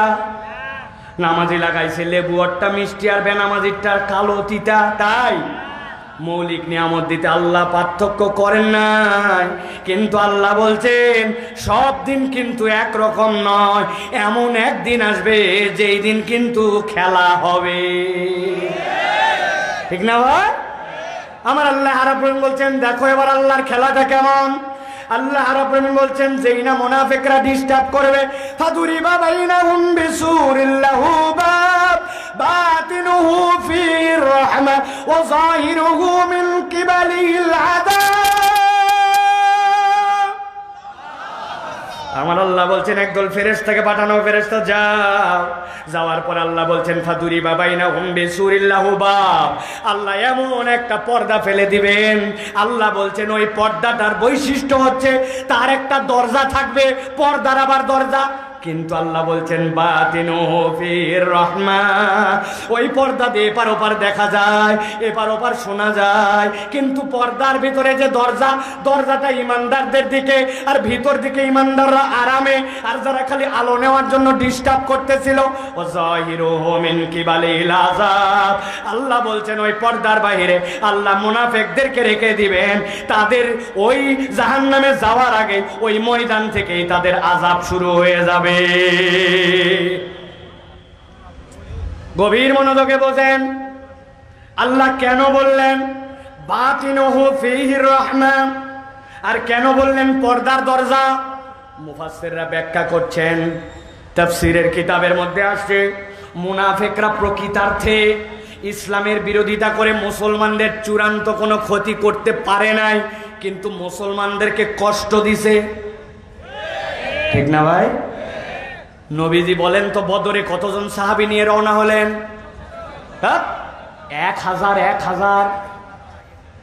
1000 নিয়ে গেলেন। হঠাৎ করে দেখেন 680 জন 85 জন নাই, ওরা মুনাফিক। আল্লাহর নবী বদরের ময়দানে যায় দোয়া করেছেন। আমরা বদরের ময়দানে গিয়েছি, দেখেছি নবীজি এমন দোয়া করছেন, নবীজির চোখ মোবারকের পানি দিয়ে দাড়ি ভিজে ওই জমিন পর্যন্ত মরুভূমির ভিজে গেছে। আবু বকর রাদিয়াল্লাহু তাআলা বলেছেন, হাসবুকা ইয়া রাসূলুল্লাহ, যথেষ্ট হয়েছে, আপনার আল্লাহ আপনাকে সাহায্য করবে, আর কেঁদেন না, আর কেঁদেন না। ইসলামের বিজয় আল্লাহ দিয়েছেন, কিন্তু আল্লাহ নবীর চোখের পানি ওই মুনাফিকরা ওই বদরের প্রান্তে ঝরাইছে, ঠিক না? কিন্তু বিজয় কি ঠেকায় রাখতে পারছে? আমার আল্লাহ বলছেন মায়ের পেছটা বুঝে নেন। আল্লাহ বলছেন ফাদুরিবা বাইনাহুম বিসুরিল লাহু বাব, মুনাফিকদের জন্য আল্লাহ রাব্বুল আলামিন একটা পর্দা দিবেন, পর্দা দিয়ে দেখা যায়, শোনা যায়, আর ভিতর দিকে দেখতেছে ইমানদাররা ভিআইপি অবস্থায় আছে। আরেকটা দরজা আছে, দরজার সিটকানি, দরজার খিড়কি, দরজার হুরকা, সবগুলা ইমানদারদের দিকে। চাইলে আমি খুলতে পারি, কিন্তু আমি খুলতেছি না। বাহির দিকে বসে আছো মুনাফিকের দল, কষ্ট আর দেখতেছে হাই রে, খোলার পাওয়ার ওদের হাতে, সিটকি ওদের হাতে, চাবি ওদের হাতে, ভিতরে তাদের আরাম। আল্লাহ বলছেন দুনিয়ার বুকে যত মুনাফিকের দল মুনাফিকি করে ইমানদারদেরকে কষ্ট দিছে, আল্লাহ জাহান্নামে ফেলার আগে ইমানদারদের এই সুখ দেখায়া ওদেরকে কিয়ামতের ময়দানে সেইটা সুদে আসলে আল্লাহ বুঝাই দিবে। আল্লাহ রাব্বুল আমিন বলছেন যেই নাই দৃশ্য শেষ হয়ে গেল, প্রথম দৃশ্য মনে আছে? মনে আছে না নতুন আইছেন আপনি?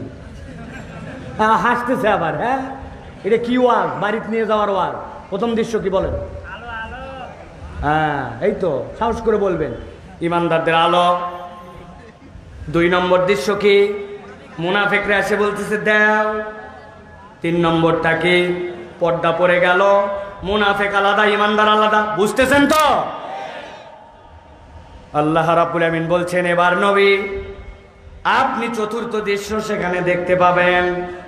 আল্লাহ রাব্বুল আমিন বলছেন যেই না ইমানদার আর এই মুনাফিকদের মধ্যে পর্দা পড়ে যাবে, সাথে সাথে বেগতিক অবস্থা দেখে যত মুনাফিকের দল আছে সবগুলা ওই পর্দার সামনে এসে হাজির হয়ে যাবে। ঝাঁকে ঝাঁকে এসে যত মুনাফিক সবগুলা এসে হাজির হয়েছে, কাতারে কাতার, কাতারে কাতার। কোন দিকে হাজির হয়েছে? যার ভিতরে ইমানদাররা আরাম দেখা যাচ্ছে, আরে ভিআইপি অবস্থা, বাইরে একজন জামা খুলে ঘুরে বেড়াচ্ছে, চৈত্র মাসের দিন গরমে বাঁচে না। আর আপনার বাটার মোড় থেকে হানিফ পরিবহন, এসআর পরিবহনের হুন্ডাই এসি কোচ ছাড়ছে, ঢাকা পর্যন্ত যাবে, বাহির দিয়ে গ্লাস ঘামে ঘামে পানি পড়তেছে। যেই না পাঁচুর চক পার হয়েছে তখনই কন্ট্রাক্টরকে ডেকে বলতেছে একটা কম্বল দাও। কথা ঠিক কিনা? বাহিরে 14 মাসের গরম আর ওই গ্লাসের ভিতরে আরাম। আল্লাহ বলতেছেন মুনাফিকরা এই দৃশ্য দেখার পরে সব মুনাফিকরা এবার সবগুলা ইমানদারদের সামনে এসে দাঁড়ায় গেছে। আল্লাহ বলছেন সবগুলা কেবল দাঁড়ায় নাই, এবার সবাই ইমানদারদের দিকে ফিরে সমস্বরে একযোগে একটা কথা বলতে শুরু করবে। আল্লাহ বলছেন ইউনাদুনাহুম আলাম নাকুম মাকুম ক্বালু বালা।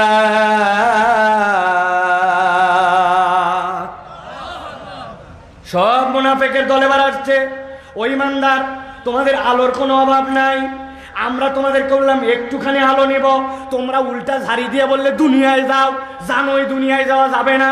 একটু ডিস্টার্ব করলাম, পর্দা পড়ে গেছে, এখন আমাদের কষ্ট আর কষ্ট। একটা কথা উত্তর দাও ইমানদারেরা, এই যে আমাদের সাথে আচরণ করলে এরকম, ইউনাদুনাহুম আলাম নাকুম মাকুম, আজকে যে ব্যবহারটা করতেছো আমাদের সাথে, বলো তো দুনিয়ায় কি তোমরা আর আমরা একসাথেই ছিলাম না? একই এলাকায় চলাফেরা করছি না? একই এলাকায় বসবাস করছি না? একই মসজিদে নামাজ পড়তে গেছি না? একইভাবে আমরা এলাকার মধ্যে হাল চাষ করছি না? একই লোক দিয়ে ট্রাক্টর দিয়ে তোর জমিতেও হাল বোয়াইছি, আমারটাতেও বোয়াইছি না? এরকম আচরণ করতেছিস, আমি আর তুই কি একসাথে ছিলাম না? আমাদেরকে কি চিনতে পারতেছিস না? ইমানদাররা উত্তর দিবে ক্বালু বালা। কি মনে করছো না চিনে? না না না, আজকের দিনে রব্বুল আলামিন তোমাকে তোমার বাপ দাদার পরিচয় সহ আল্লাহ আমাদের কাছে চিনায় দিছে, আমরা চিনে বুঝেই তোমাদের সাথে এই রকম আচরণ করছি। আয়াতে কারিমার এই অংশটুকু এইভাবে উল্লেখ নাই এখানে, কিন্তু ভাব চক্করে মনে হচ্ছে চিনই যদি, বললে আমরা একসাথেই ছিলাম, তোমাদের আলোর অভাব নাই, দুনিয়াতেও যাওয়া যাবে না। আবার একটু ডিস্টার্ব করছে, মধ্যে পর্দা পড়ে গেছে, তাহলে সে নয় যেহেতু আমাদেরকে একটু আলো দিলে সমস্যা কোথায়? কথা ঠিক কিনা? এবার আল্লাহ রাব্বুল আলামিন বলছেন ইমানদাররা এবার ওই বান্দাদের কাছে উত্তর দেওয়া শুরু করবে। আল্লাহ কোরআনে ওইটা উল্লেখ করেছেন এই 4টা দৃশ্যর পরে। এবার ইমানদাররা উত্তর দিবে একসাথেই তো ছিলাম ভাইরা, ওয়ালাকিন্নাকুম ফাতানতুম আনফুসাকুম ওয়া তারাব্বাসতুম ওয়া রাতাবতুম ওয়া গাররাতকুমুল আমানিয়্যু হাত্তা জাআ আমরুল্লাহ। এবার ইমানদাররা উত্তর শুরু করবে, ও মুনাফিকের দল, চিনি তোমাদেরকে, একসাথেই ছিলাম, আমাদের আলোর কোনো অভাব নাই, কিন্তু আমরা তোমাদেরকে বলতে চাই দুনিয়াতে চলাফেরার পথে তোমাদের 4টা অপরাধ ছিল, এই 4 অপরাধের কারণে তোমাদের কাছে আজকে আলো নাই। আল্লাহু আকবার। এবার উত্তর দিতে হবে। একসাথে সমস্বরে বুঝে থাকলে মুনাফিকদেরকে ইমানদারেরা দুনিয়াতে তাদের আজকের এই পরিণতির জন্য কয়টা কারণ ব্যাখ্যা করবে? হয় না, হয় না। কয়টা? সবগুলো হাত এরকম রেডি করেন, সব নিচে নামান, ডান হাত। তারা ঘুমায় গেছেন, আল্লাহর ওয়াস্তে একটু ওঠেন। রেডি করছেন হাত সব? আমি যেই বলবো কয়টা হাত তুলে উত্তর দিতে হবে একসাথে 4টা। কিয়ামতের দিনে মুনাফিকদেরকে ইমানদাররা তাদের দুনিয়ার পরিণতির জন্য কয়টা কারণ ব্যাখ্যা করবে? সকল হাত ওঠে নাই, হাত নামান। কারণ কয়টা? দেখেন তো কারা কারা উঠাতে পারে নাই, সবাই উঠান লাগবে। হাত নামান। আবার আলো হারাবার কারণ কয়টা? হ্যাঁ, বলবেন কি এক হুজুর আনছে বাবা আমাদের জামাই, হ্যাঁ যা কষ্ট দিল। ভাই, আমি উত্তরবঙ্গের ওয়াজ কিন্তু এখনো শিখি নাই, কারণ এখানকার মানুষ ঠিক কি শোনা পছন্দ করে আমার জানা নাই। কিন্তু আমি নিয়ত করছি এই ট্র্যাডিশন পরিবর্তন করতে হবে, এমন ওয়াজ শুনতে হবে যেই ওয়াজ অন্তত আমাদের বাড়িতে যায়, ঠিক কি না? বাড়ির যায় গল্প করে এমন বক্তা আনছিল, ফাটায় ফেলছে। বউ জিজ্ঞাসা করছে কি ফাটালো, বলছে তা বলতে পারবো না, কিন্তু ফাটাইছে। তো এই ফাটাফাটির কোনো কারবার নাই। আজকের ওয়াজ বাড়িতে নিয়ে যেতে হবে। মা বোনেরা অনেক আসছে, মায়েরা ঝাঁকে ঝাঁকে ওয়াজ শুনতে আসে, কিন্তু সাথে করে একটা করে আদাসের 2 পোয়া 100 গ্রাম এগুলো সব সাথে কোলে কাঁকালে নিয়ে আসছে। এরপরে অনেক দিন পর দেখা হয়েছে, বুবু তোর বেটির বেটি হয়ে গেছে। এই যে গল্প উঠিছে, এদিকে ওয়াজ যা হয় হোক, ওদিকে খালি ছুটায় দিচ্ছে, ঠিক না? এইগুলা বাদ দেন, এগুলো উল্টাপাল্টা গল্প করেন না, কথাগুলা শোনেন। আমাকে মাঝে মাঝে অনেক জায়গায় বলে, হুজুর খালি ছেলেদের ওয়াজ করলেন, মেয়েদের ওয়াজ করলেন না। ভাই, সূরা ফাতিহা ছেলেদের সূরা না মেয়েদের? বলেন না কেন? ও বাবা, ইনারাও টেনশনে পড়ে গেছে, এটা মানুষের সূরা, কিসের মেয়েদের? কোরআনের আলোচ্য বিষয় কি বলেন? মানুষ বলেন, মুখস্থ করেন। কোরআনের আলোচ্য বিষয় কি? কোরআনের আলোচ্য বিষয় মেয়ে মানুষ নাকি ছেলে মানুষ? মানুষ। তারপর মেয়েদের ওয়াজ আলাদা আবার কি জিনিস? এই জন্য মৌলিক কথায় মেয়েদের ওয়াজ আছে, কিন্তু মৌলিক কথা একটাই। আল্লাহ বলেছেন মুনাফিকুন ওয়াল মুনাফিকাত, কেবল ছেলেদের মধ্যেই মুনাফিক হয় না, মহিলাদের মধ্যেও মুনাফিক হয়। কতকগুলা আবার মুনাফিকের সর্দারনিও হয়, খালি মুনাফিক হয় না। সকল মুনাফিক এক জায়গায় করলে যা ওজন হবে, একজনের ওজন তার চেয়ে বেশি হবে, এত বড় মুনাফিক হয়। প্রিয় ভাইয়েরা, ভালো করে বোঝেন। তাহলে ইমানদারেরা মুনাফিকদের ওই পরিণতির জন্য কয়টা কারণের কথা বলবে? ভুলে গেছেন কয়টা? এই 4টা কারণ বলতে যদি 2-4-20 মিনিট একটু বেশি সময় লেগে যায়, রাগ করবেন? আছেন তো আপনারা ইনশাআল্লাহ? প্রিয় ভাইরা, চলেন তাহলে আমরা এই 4টা কারণ শুনে আমরা ইনশাআল্লাহ আমলের যদি আমাদের ঘাটতি থাকে দূর করে, অথবা কোনোটা যদি লাগে যুক্ত করে বাড়িতে চলে যাব ইনশাআল্লাহ। 20 মিনিট আর ইনশাআল্লাহ থাকেন আমাদের সাথে, ভালো লাগবে ইনশাআল্লাহ। খেয়াল করেন, আল্লাহ রাব্বুল আলামিন বলছেন, এবার ইমানদাররা বলতে শুরু করবে, ওয়ালাকিন্নাকুম ফাতানতুম আনফুসাকুম। ও মুনাফিকের দল, আজকে তোমাদের আলো নাই, কিন্তু আজকে তোমাদের এই পরিণতিতে যে আলো হারা, তার কারণ কি? তোমাদের দুনিয়ায় তোমাদের 1 নম্বর অপরাধ ছিল ওয়ালাকিন্নাকুম ফাতানতুম আনফুসাকুম। তোমাদেরকে আল্লাহ পরীক্ষা দেয় নাই, কিন্তু তোমরা নিজেরাই এমন কতগুলা পরীক্ষায় নিজেদেরকে ফেলেছিলে যেই পরীক্ষাটা আল্লাহর পক্ষ থেকে ছিল না, কিন্তু তোমরাই নিজেরাই নিজেদেরকে ওই পরীক্ষার মধ্যে ফেলেছিলে। ওই পরীক্ষার মধ্যে ফেলে তোমরা আজকের দিনে আলোহারা হইছো। বলেন তো, বুঝে থাকলে একটু মাথা কাটায়, আমরা কি নিজেরা নিজেদেরকে এরকম কোন পরীক্ষার মধ্যে ফেলি? বলতেছি না, কিন্তু একটু হিসাব মিলালেই দেখবো আমরাও আমাদের জীবনে এমন কতগুলা পরীক্ষায় ফেলি যেই পরীক্ষা আল্লাহ আমাদেরকে দেয় না। এক বন্ধু সিগারেট ধরাইছে, ধরানোর সাথে সাথে পাশের বন্ধু সিগারেট খায় না, ওই সিগারেটের গন্ধ সহ্য করতে পারি নাই, খুক খুক করে কাশতে শুরু করছে, কিন্তু আর বন্ধুত্ব ত্যাগ করে নাই। বলছে তুই একটু ফাঁকে যায় খা, দূরে যায় খা, কিন্তু বন্ধুত্ব ছিল একসাথে। প্রথম দিন যেই বন্ধু সিগারেটের গন্ধ সহ্য করতে পারে নাই, একদিন 2 দিন করে থাকতে থাকতে 10 দিন পার হয়েছে, আর সিগারেটের গন্ধ তার কাছে গন্ধ মনে হয় না। হঠাৎ করে একদিন বলছে দোস্ত তোর টানা শেষ হলে আমাকে একটু টাইমতে দিস, হয় কিনা? এই পরীক্ষা কি আল্লাহ আপনাকে দিয়েছিল? আল্লাহ পরীক্ষা দেয় নাই। আমি নিজে নিজেই এমন বন্ধুত্বের মধ্যে গিয়েছিলাম, এমন মানুষের সাথে ঘুরতাম, যার সাথে ঘুরতে ঘুরতে আমার মনটা আল্লাহর দিক থেকে গাফেল হয়ে গিয়েছিল। আমাদের জীবনে এরকম হয় কিনা? ওই বন্ধুই বলছে একদিন দোস্ত প্রত্যেক দিনই বিড়ি খায় ভাল লাগে না, সামনে ঈদ, ঈদের দিন একটু ভিন্ন কিছু খাবে। কি খাবে? বলছে একটা বিড়ি কিনে নিয়ে আয়। নিয়ে আসার পরে ঠোকা দিয়ে ভিতরের মাল পালায় দিছে, দেওয়ার পরে এরপরে কি জানি কুচকুচ করে গুঁড়া করছে, গুঁড়া করে ওর মধ্যে ঢুকাইছে, ঢুকাই বলছে এবার টানে দেখ, 1 টানেতে যেমন তেমন, 2 টানেতে রাজা, 3 টানে দেওয়ার পরে বুঝবি তুই এখন জয়পুর হাটের রাজা। আছে কিনা? আল্লাহকে আপনারে গাঁজাখোর বানানোর জন্য কোনো হুকুম দিছিল? আপনি আমি গাঁজাখোরের সাথে ঘুরে ঘুরে আস্তে আস্তে আমি খারাপ হয়েছি, ঠিক কিনা? আপনি ওই রকম লিডারের পিছে ঘোরেন কেন? যেই লোক কোরআনের পক্ষে থাকে না। আপনার মন তো একদিনে পরিবর্তন হয় না। এত কিছু দেখার পরেও এখনো অনেকের দিলের মধ্যে অনুশোচনা আসে না, ঠিক না? হাসপাতালে আমরা যাই, লোকের চোখ নাই, মাথার মধ্যে 50-60-70টা ছোট্ট ছোট স্প্লিন্টার ঢুকে আছে।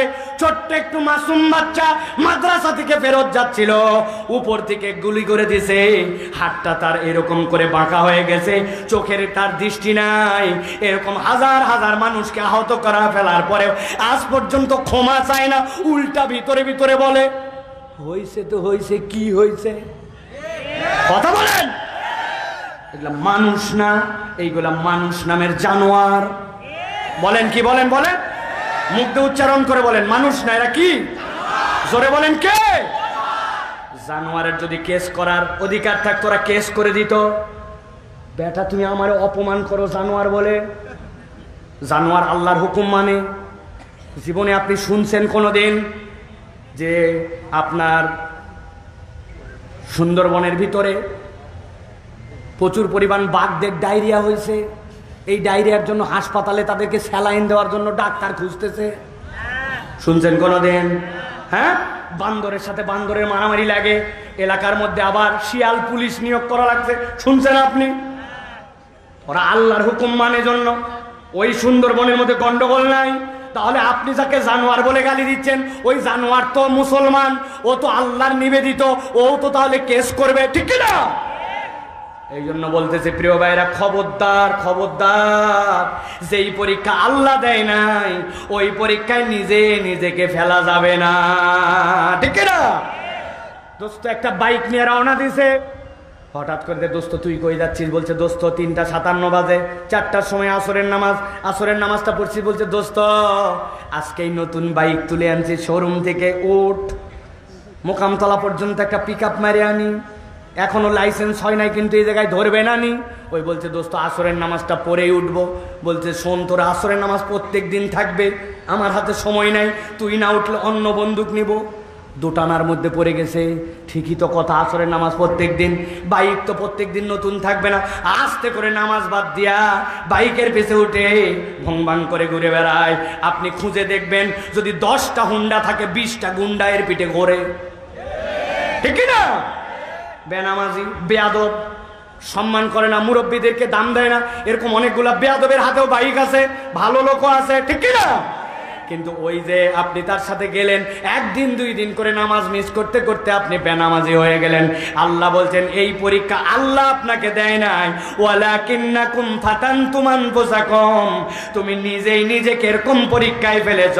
যদি এরকম পরীক্ষায় নিজেকে ফেলে আল্লাহর রাস্তা থেকে তুমি দূরে চলে যাও, কিয়ামতের ময়দানে তোমার আলো থাকবে না, ঠিক না? এইটা হলো একটা পাঠ পরীক্ষার। আরেকটা কঠিন পাঠ আছে, এমন কতকগুলা মানুষ আছে যারা ঈমান বোঝে না, সন্তানের রোগ ভালো হয় না, অসুখ অনেক দিন সারে না, পরামর্শ দিছে পাশের বাসার মুরব্বী, তোর অসুখ ভালো হবে কেমনে? জীবনে মহাস্থানে গেছিস, একটা মান্যত দিছিস, গাদা কোথাকার, কত বড় বড় ঝামেলা আমার মিটে গেল, মহাস্থানে একটা মান্যত দিয়ে দেখ। নসিমন নিয়ে যাচ্ছে, এক নসিমন ভর্তি, এত বড় ডেগের মধ্যে বানায় নিয়ে যাচ্ছে খিচুড়ি। জিজ্ঞাসা করছে, চাচা কোথায় যান? বলে মহাস্থানে যাই। কি জন্য যান? বলে আমার এই যে নাতি ছেলে কথা বলতে পারে না। বললাম মহাস্থানে ডাক্তার দেখাতে যাচ্ছেন, কিন্তু এত খিচুড়ি কি হবে? বলছে ডাক্তার দেখাতে কে যাচ্ছে? আমি যাচ্ছি মহাস্থান আউলিয়ার কাছে। কয় কেন? করে উনি বড় আল্লাহর ওলি, আমিও তো স্বীকার করি। বলে উনার দরবারে যাই মান্যত দিলে উনি খুশি হয়, উনি খুশি হলে আল্লাহকে বলে দেয়, আল্লাহ দেয়, কিন্তু একটু বাবা মহাস্থান আউলিয়ার মাধ্যম দিয়ে দেয়।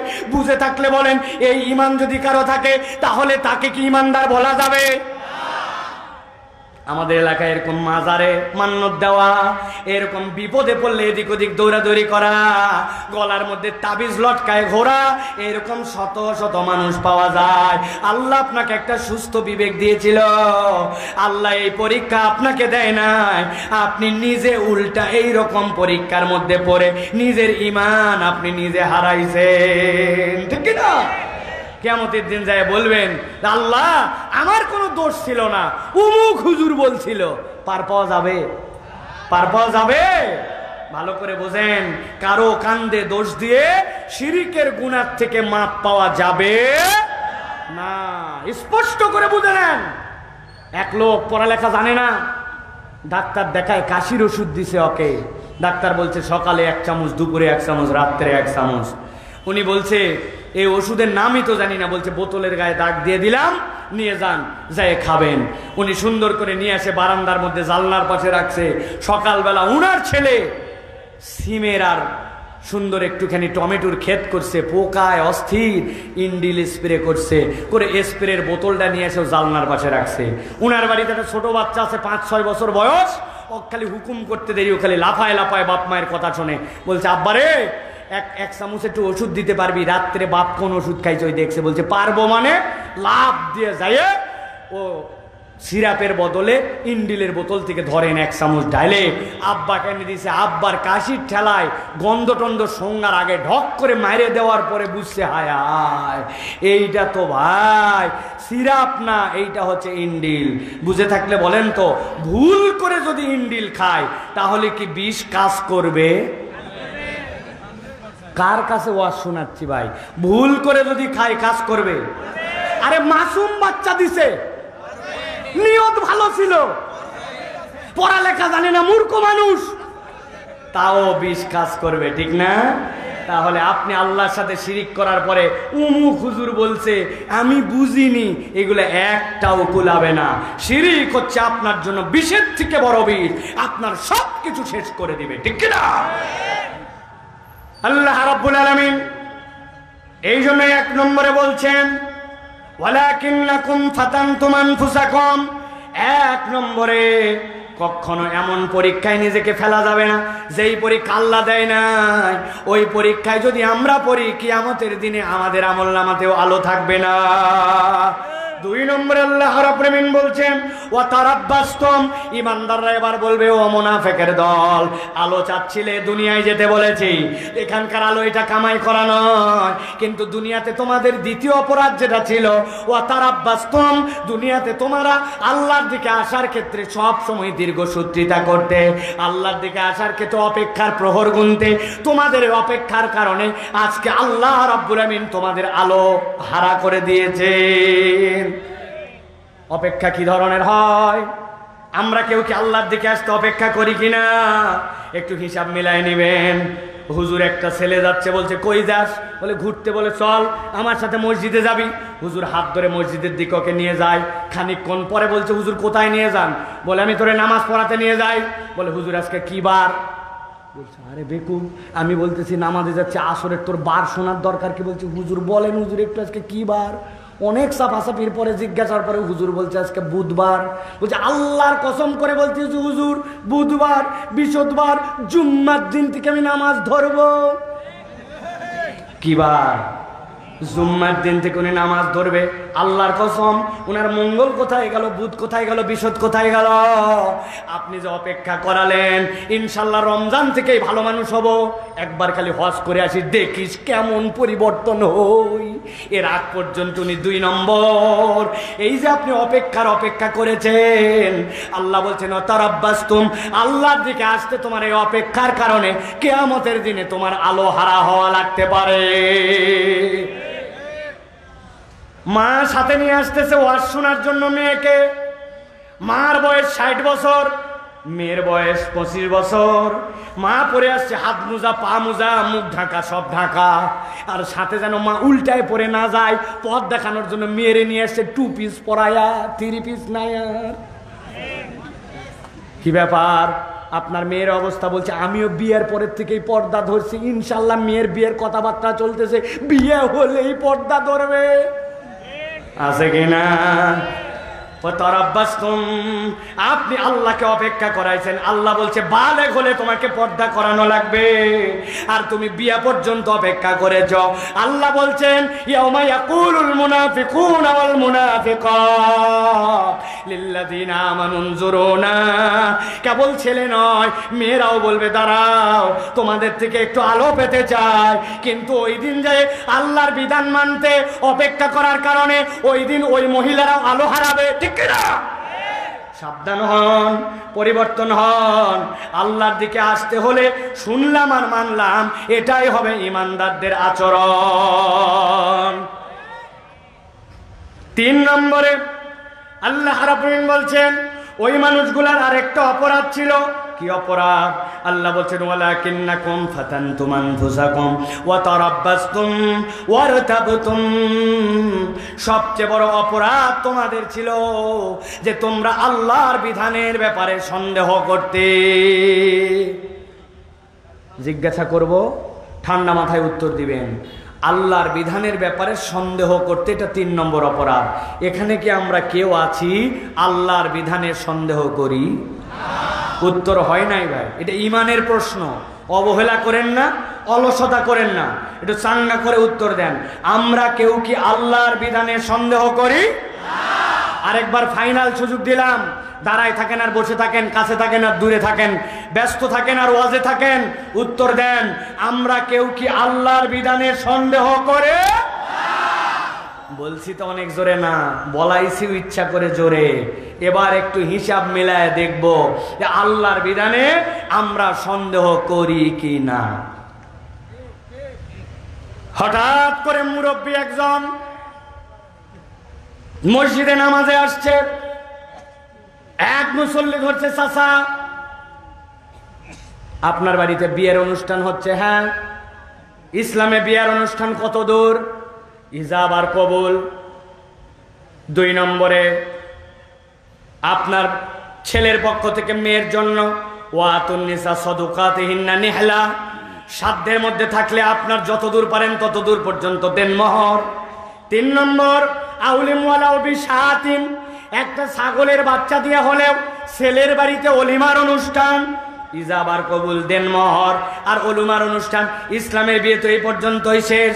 কিন্তু হাজী সাহেব, আমরা দেখলাম আপনার বাড়িতে বিয়ের অনুষ্ঠান, কিন্তু আপনার বাড়িতে 7 দিন আগের থেকে ঢিস্টি ঢিস্টি ঢিস্টি ঢিস্টি ঢিস্টি ঢিস্টি ঢিস্টি ঢিস্টি। কি ব্যাপার? মুরব্বী বলছে বাবা সকলের সোলপোলের আবদার এটা, আর একটা দিন সহ্য কর, ব্যাপার না। আছে কিনা? কথা বলবেন প্রিয় ভাইরা, বুঝে থাকলে বলেন। এই কথাটা যে হাজী সাহেব পর্যন্ত বলল, এটা কেন বলল? কারণ উনার ধারণা আল্লাহর বিধানে যেই পর্যন্ত আনন্দের কথা বলা হয়েছে, আল্লাহর বিধানে যেই পর্যন্ত হুকুম বলা হয়েছে, এটাতে ইসলাম ফুলফিল হয় না। উনার আনন্দ করার জন্য মেহেদি সন্ধ্যা, হলুদ সন্ধ্যা, নাচ সন্ধ্যা, এরপরে মিউজিক সন্ধ্যা, এরপরে 7 দিন পর্যন্ত বড় বড় বক্স নিয়ে এসে বক্স বাজানোর সন্ধ্যা করা লাগে। এর দ্বারা বোঝা যায় উপরে উপরে বলে আল্লাহর বিধানে সন্দেহ নাই, কিন্তু আচার আচরণে প্রমাণ করে আল্লাহর বিধান শতভাগ তার পছন্দ নয়। ঠিক না? আমার আমার আল্লাহ বলছেন ওয়ারতাবতুম, তুমি স্বীকার করো না কিন্তু তোমার অন্তরের কাজে প্রমাণ করে আল্লাহর বিধানের প্রতি তুমি সন্তুষ্ট নও, ঠিক না? মুরব্বী একটা, আপনাদের আমাদের বিভিন্ন এলাকায় এখন অনেক মুরব্বী আছে, কি করে কই আমি একটু দাদনে টাকা লাগাই, আছে না ভাই? আছে না? একটু জোরে বলেন। এক লোক বিরাট বেকায়দায় পড়ছে, বলছে চাচা 1,000 টাকা দেন, বলছে বললাম টাকা নাই। বলছে চাচা বড় বিপদে বাবারে 1,000 টাকা, বললাম টাকা নাই। চাচা ভুল বলছেন, মনে করছেন এমনি টাকা নিব। আজকে কি বার? মঙ্গলবার। আজকে টাকা দেন 1000, আল্লাহ মাসালে শনিবার 1250। বলছে বেকুব কোথাকার, মানুষের হাতের টাকা থাকে নাকি? বাড়ির চল। বাড়িতে নিয়ে আসছে, নিয়ে আসার পরে 1000 টাকা বের করে দিয়ে বলছে লাগলে আরো বল, তোর চাষি ব্যবসা করে, বাড়িতে বসে থেকে কি করবে, কিছু টাকা খাটাচ্ছে। তবে যা করবি তাড়াতাড়ি কর, আসরের ওয়াক্ত শেষের দিকে মাগরিবের নামাজ কিন্তু জামাতে ধরবো। আসরের নামাজ পড়ে এসে দাদনে টাকা লাগায়া মাগরিবের নামাজ জামাতে ধরতে চায়। ইমানদার নামধারী এইরকম মুনাফেক কতকগুলো আমাদের সমাজে আছে কিনা? চাকরি শেষ, রিটায়ার্ড হয়ে গেছে, কি করে খাবে চিন্তা করছে, ফিক্সড ডিপোজিট করে রেখে দেয়, সুদে টাকা আসবে। রাখো তো, আমি কম বুঝি নাকি অর্থনীতি? যাহা সুদ উহাই মুনাফা, ঘুরাইয়া খায়, আছে না? ওরে বলো, ঘুরায় খেলেই তো অনেক সময় হালাল হয়। এক মহিলা আপনার পছন্দ হয়েছে, বলছে চল তোকে নিয়ে ঘরে তুলবো। বলেন তো বিয়ে করা ছাড়া ওই মহিলা যদি ঘরে তোলে আর শারীরিক সম্পর্ক করে, এটার নাম কি? আর ওই মহিলাকেই বলছে তোর বাপের কাছে প্রস্তাব দে, এরপরে সুন্দর করে একটু ঘুরায় বলছে দেন মোহর দিলাম, এখন তুমি আমার বাড়ির চলো বাসর ঘরে তুলবো, ওই ঘরের নাম কি? হ্যাঁ, একটু ঘুরায় নিলে যায় যায়। অতএব সবসময় উল্টা পাল্টা শয়তানের বুঝে চলবেন না। জীবনের জন্য কিয়ামত পর্যন্ত সুদ সুদ, মুনাফা মুনাফা। আপনি ধোঁকাবাজি করলে আল্লাহর ধোঁকায় আপনি পড়ে যাবেন। ওই লোক নামাজ পছন্দ করে, রোজা পছন্দ করে, কিন্তু সুদ তার কাছে কোনো বিষয় নয়। ওয়ারতাবতুম, আল্লাহর বিধানে তুমি সন্দেহ করেছো, মাথা খাটাও মাথা খাটাও। এইটার একটা বড় লেভেলের কথা আছে, ওইটা বললে সমস্যা আছে জন্য বললাম না। না না, সমস্যা হতে পারে, বলবো? ভালো করে বোঝেন। আমাদের দেশে অনেক মুসলমান আছে, নামাজের ইসলাম ভাল লাগে, রোজার ইসলাম ভাল লাগে, হজের ইসলাম ভাল লাগে, কিন্তু যেই না বলবেন আল্লাহ কোরআনে বলেছেন আল-ইয়াউমা আকমালতু লাকুম দীনাকুম উদখুলু ফিস সিলমি কাফা ইন্নাদ দীনা ইনদাল্লাহিল ইসলাম। ইসলামের মধ্যে সব ধরনের বিধান আছে। তুমিও একটা আইন বানাইছো, চোর যদি ধরা পড়ে তার শাস্তি হবে, আল্লাহ একটা পেনাল কোডের আইন দিয়েছেন। তুমিও একটা আইন বানাইছো নারী নির্যাতনের, আল্লাহ একটা নারী নির্যাতনের আইন দিয়েছেন। অতএব আপনি যখন বলেছেন আল্লাহর বিধান শ্রেষ্ঠ বিধান, তাহলে আপনাকে ঈমান আনতে হবে আল্লাহর বিধান সবগুলাই একজন ঈমানদারের জন্য শ্রেষ্ঠ, এর কোনো বিকল্প হতে পারে না, ঠিক না?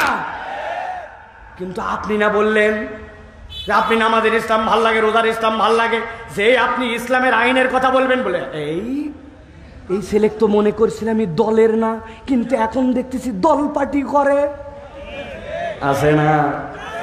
ওই আমি দল করলাম, আমি তো আল্লাহর বিধানের কথা বললাম। আপনি যদি ধানাই পানাই করেন তো আমি আপনাকে বুদ্ধি শিখায় বাঁচাতে পারি, বুদ্ধি আমার কাছে আছে বাঁচার, কিন্তু সহি তরিকায় আপনি বাঁচতে পারবেন না। কারণ আপনি বলছেন সারা জীবন আমানতু বিল্লাহি ওয়া মালাইকাতিহি ওয়া কুতুবিহি। কুতুবিহি মানে কি? এই যত কিতাব এবং কিতাবের ভিতরে যা কিছু আছে সব কিছু আমি স্বীকার করি, ঠিক না? এই কথা বলার পরে আপনি কিতাবের কতকটা মানেন?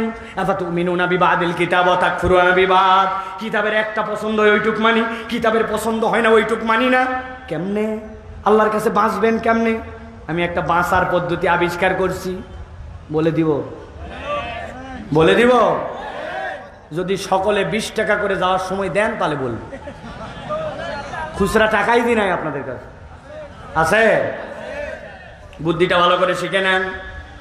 এখন থেকে বলবেন আমানতু বিল্লাহি ওয়া মালাইকাতিহি ওয়া কিছু কিছু কুতুবি, অথবা বলবেন আমানতু বিল্লাহি ওয়া মালাইকাতিহি ওয়া যদ্দুর বুঝি তদ্দুর কুতুবি। ফেরেশতা যাওয়ার পরে ধরছে, এই তুই না বলছিলে আল্লাহর কিতাবে সব মানুষ বলছে, বললেই হবে নাকি? আমি আগেই বলে আসছি যদ্দুর বুঝি তদ্দুর কুতুবি। বাটাম একটাও মাটিতে পড়বে না। বুঝানোর জন্য বললাম, ধানাই পানাই করা যাবে না, আল্লাহর কোনো বিধান নিয়ে সন্দেহ করা যাবে না, ঠিক না? আমার মাথায় ধরলেও ঠিক, আমার মাথায় না ধরলেও ঠিক, আমার বুদ্ধির আকলের ঘাটতি আছে, কিন্তু আল্লাহর হুকুমের কোনো ঘাটতি নাই। 4 নম্বরে সর্বশেষ পয়েন্ট, ভালো করে খেয়াল করেন। আল্লাহ রাব্বুল আমিন বলছেন 4 নম্বরে, ফেরেশতারা ওই দিন যখন তাদের মধ্যে পর্দা দিয়ে দিবে, দেওয়ার পরে যখন মুনাফিকদের বিপদ আসার পরে বলতেছে, আমরা কি তোমাদের সাথে ছিলাম না? 1 নম্বর অপরাধ কি তোমাদের? 1 নম্বর অপরাধ তোমরা নিজেরাই নিজেদেরকে বিপদে ফেলেছিলে। 2 নম্বর অপরাধ আল্লাহর দিকে আসার ক্ষেত্রে তোমার কালক্ষেপণ করছো, ধরবনি পড়বনি, ফজরটা পড়ে না, নামাজ পড়ে না, পড়ব করে আজ পর্যন্ত মিথ্যাটা ছাড়ে না, গালি দেওয়াটা বন্ধ করে না, শুধু করব করে। আল্লাহ বলতেছেন এরপরে 3 নম্বর অপরাধ, আল্লাহ রাব্বুল আমিনের বিধানের ব্যাপারে সন্দেহ করে।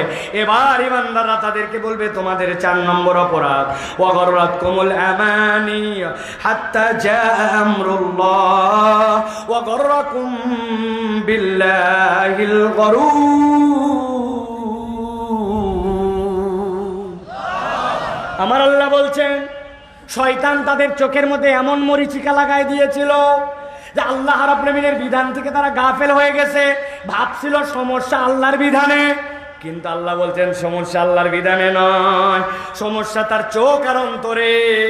এমন এক মরিচিকা দুপুরবেলা হাইওয়ে দিয়ে যাচ্ছে, সামনে তাকাইছে মোটরসাইকেল চালাতে চালাতে, মনে হচ্ছে যেন পানি উঠতেছে রাস্তা দিয়া, কিন্তু রোদের ঠেলায় রাস্তা দিয়া মরিচিকার মতো ওঠে। ওই জায়গায় যাওয়ার পরে দেখে পানি নাই, পানি আরো সামনে চলতেছে আর পানি সামনে যায়, এর নাম মরিচিকা, ঠিক না? আল্লাহ বলছেন শয়তান তার মনের মধ্যে বুঝ দিছে, না না তুই ঠিকই আছিস, সমস্যা আল্লাহর বিধানে এই যুগের সাথে ফিট করে না, এখন চলে না। হ্যাঁ কি বলে আন্দাজি, প্যান্ট উঠান লাগবে টাকনুর উপরে, মানুষ কি বলবে, আনস্মার্ট বলবে, কেমন কেমন লাগে বলবে, দেখ বয়স হয়নি এখনো দাড়ি, ছাগল দাড়ি রাখছিস এখনই, কি পাগল ছাগল কোথাকার। অতএব দাড়ি রাখা যায় না, আল্লাহর বিধানে নিমজ্জিত হওয়া যায় না। শয়তান মরিচিকা লাগাইছে আর ভাবাইছে আল্লাহর বিধান পালন করা যায় না। আল্লাহ বলছেন এই অবস্থা চলতে চলতে তার মৃত্যু চলে আসবে, কিন্তু তওবা তার আর নসিব হবে না। এই মানুষ যদি কবরে যায়, ওই দিন যাওয়ার পরে আলো খুঁজে পাবে না। ছোট্ট একটা উদাহরণ দেই, আজকের শেষ কথা, শেষ বক্তব্য, শেষটুকু আপনাদের কাছে ভালো করে মনে রাখবেন। ছোটবেলায় আব্বার সাথে ঈদগাহে যাইতাম, ঈদের নামাজ পড়ে ফিরবো, ফেরার সময় আমাদের এলাকায় অনেক বেলুনওয়ালা বাঁশিওয়ালা থাকতো। আপনাদের আছে ভাই বেলুনওয়ালা বাঁশিওয়ালা? ওই বেলুনওয়ালার কাছে আগে এক ধরনের চশমা পাওয়া যেত, 1 টাকা দাম, 2 টাকা দাম রঙিন চশমা, কাগজের ফ্রেম, সামনে লাল লাগানো আর পিছনে সুন্দর করে এলাস্টিক দেওয়া, ঠিক না ভাই? এখন বেলুনওয়ালা ওর বেলুন বিক্রি করা লাগবে। বেলুন কেমনে বিক্রি করে? বেলুন 2 ভাবে বিক্রি করতো। বেলুনের যে লম্বা ডান্ডি, ওইটা ভাঁজ করে ধরে হাত দিয়ে খসর খসর খসর খসর শব্দ করে। আরেকটা করতো কি, বেলুনের বাঁশি আছে, বাঁশিটা খুলে ভিতরের বাঁশি উল্টায় দেয়, উল্টায় দিয়ে বেলুন সামনে লাগায়, এত বড় বেলুন, এরপরে হাতে ধরছে, 1 মিনিটের জন্য ছেড়ে দিছে, প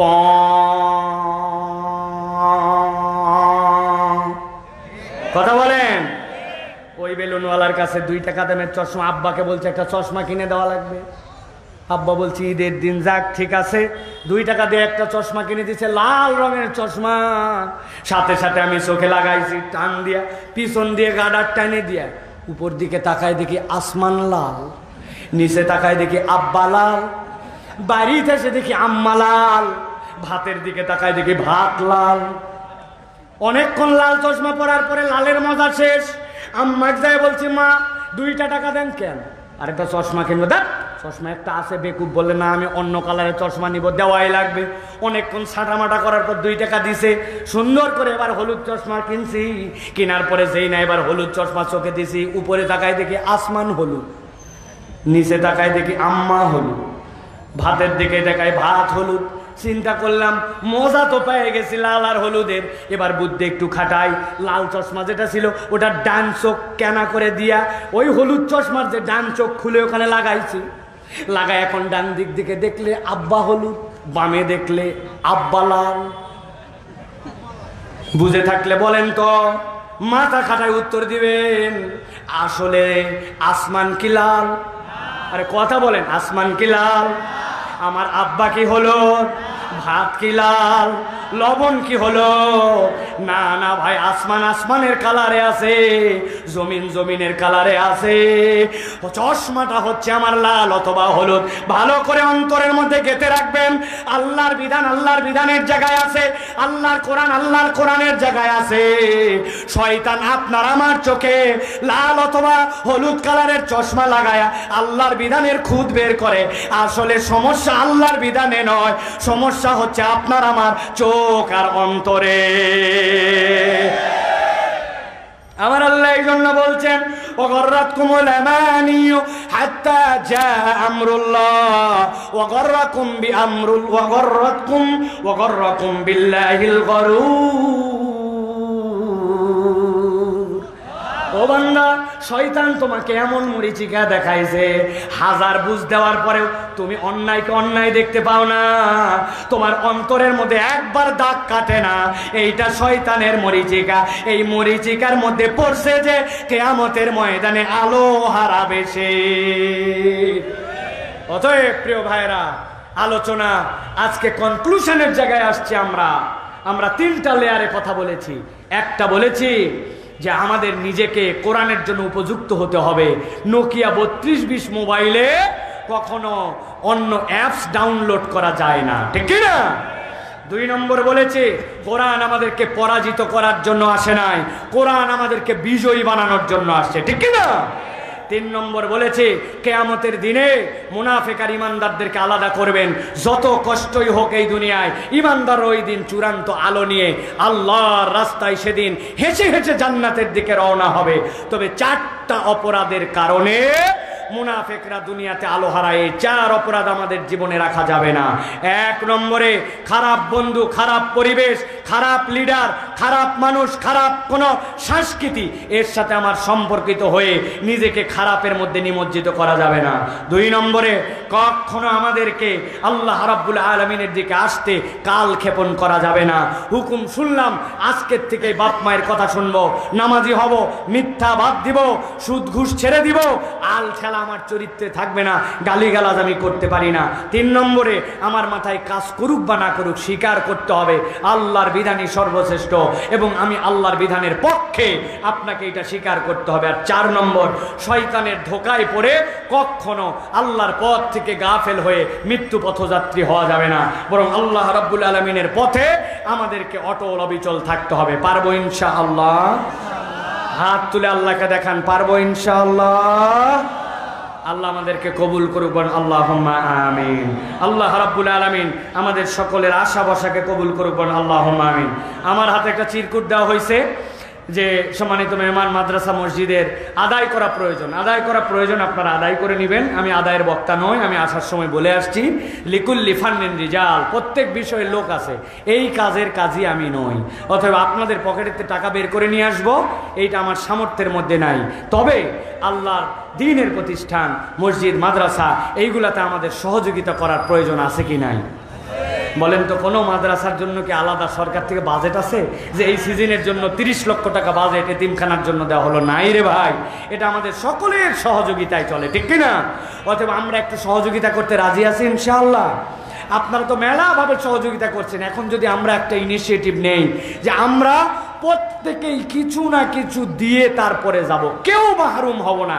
10, 20, 100, 500 যার কাছে যা সামর্থ্য আছে পারবেন ইনশাল্লাহ। এই আমাদের ছাত্ররা ভিতরে যাও, যাও ভিতরে যাও, আমাদের ছেলেরা সকলে একটু হাত দেন ভাই পকেটে, রুমাল ধরো, সকলে স্টেজে যারা আছেন একটু বাড়ায় বাড়ায় দেন, আমরা সকলেই শরীক হবো ইনশাল্লাহ, কেউ মাহরুম করবো না, আমরা সকলে শরীক হই। হাত লাগান সকলে, পকেটে হাত দেন ভাই, পকেটে হাত দেন একটু সকলে, একটু ইউটিউবওয়ালা মাইকওয়ালা কেউ বাদ নাই, যারা বাহিরে আছে তাদের কাছ থেকে নেন, সকলে শরীক হন একটু, সকলে স্টেজ থেকে নেন, ভাইরা দেন, পকেটে হাত দেন, পকেটে হাত দেন, সবাই হাত দেন, সবাই পকেটে 10, 20, 50, 100 শরীক হন ইনশাল্লাহ, সবাই সবাই শরীক হন, আল্লাহ সকলকে বরকত দিবে, কেউ মাহরুম হবো না ভাই। যার কাছে টাকা নেই হাওলাত নেন যে ভাই 10 টাকা আমারে দে, মাদ্রাসায় দিয়ে গেলাম। বাইরে যারা দাঁড়ায় আছেন, ও ভাই দাঁড়ায় আছেন, ইয়াংরা তরুণরা সকলে একটু শরীক হন, আল্লাহ এই প্রতিষ্ঠানটাকে যেন কবুল করেন, আল্লাহ এতিমদেরকে যারা সহযোগিতা করতেছে আল্লাহ তাদের যেন উত্তম যাজা খায়ের দান করেন, যাবতীয় হাজত মান্যত এই প্রতিষ্ঠানের যেন পূরণ করে দেন। আমাদের যেই সকল মুরব্বীরা দায়িত্বশীলরা তাদের সামর্থ্যের সর্বোচ্চটুকু দিয়ে এখানে সহযোগিতা করতেছেন, আল্লাহ তাদেরকে দুনিয়া আখিরাতে ইজ্জতওয়ালা করে দেন, আল্লাহ কবুল করেন সকলকে, আল্লাহ রাব্বুল আলামিন জানে মালে বরকত দিয়ে দেন, বলেন আল্লাহুম্মা আমিন। সভাপতি 2 মিনিট কথা বলে দেন দেন দেন করো।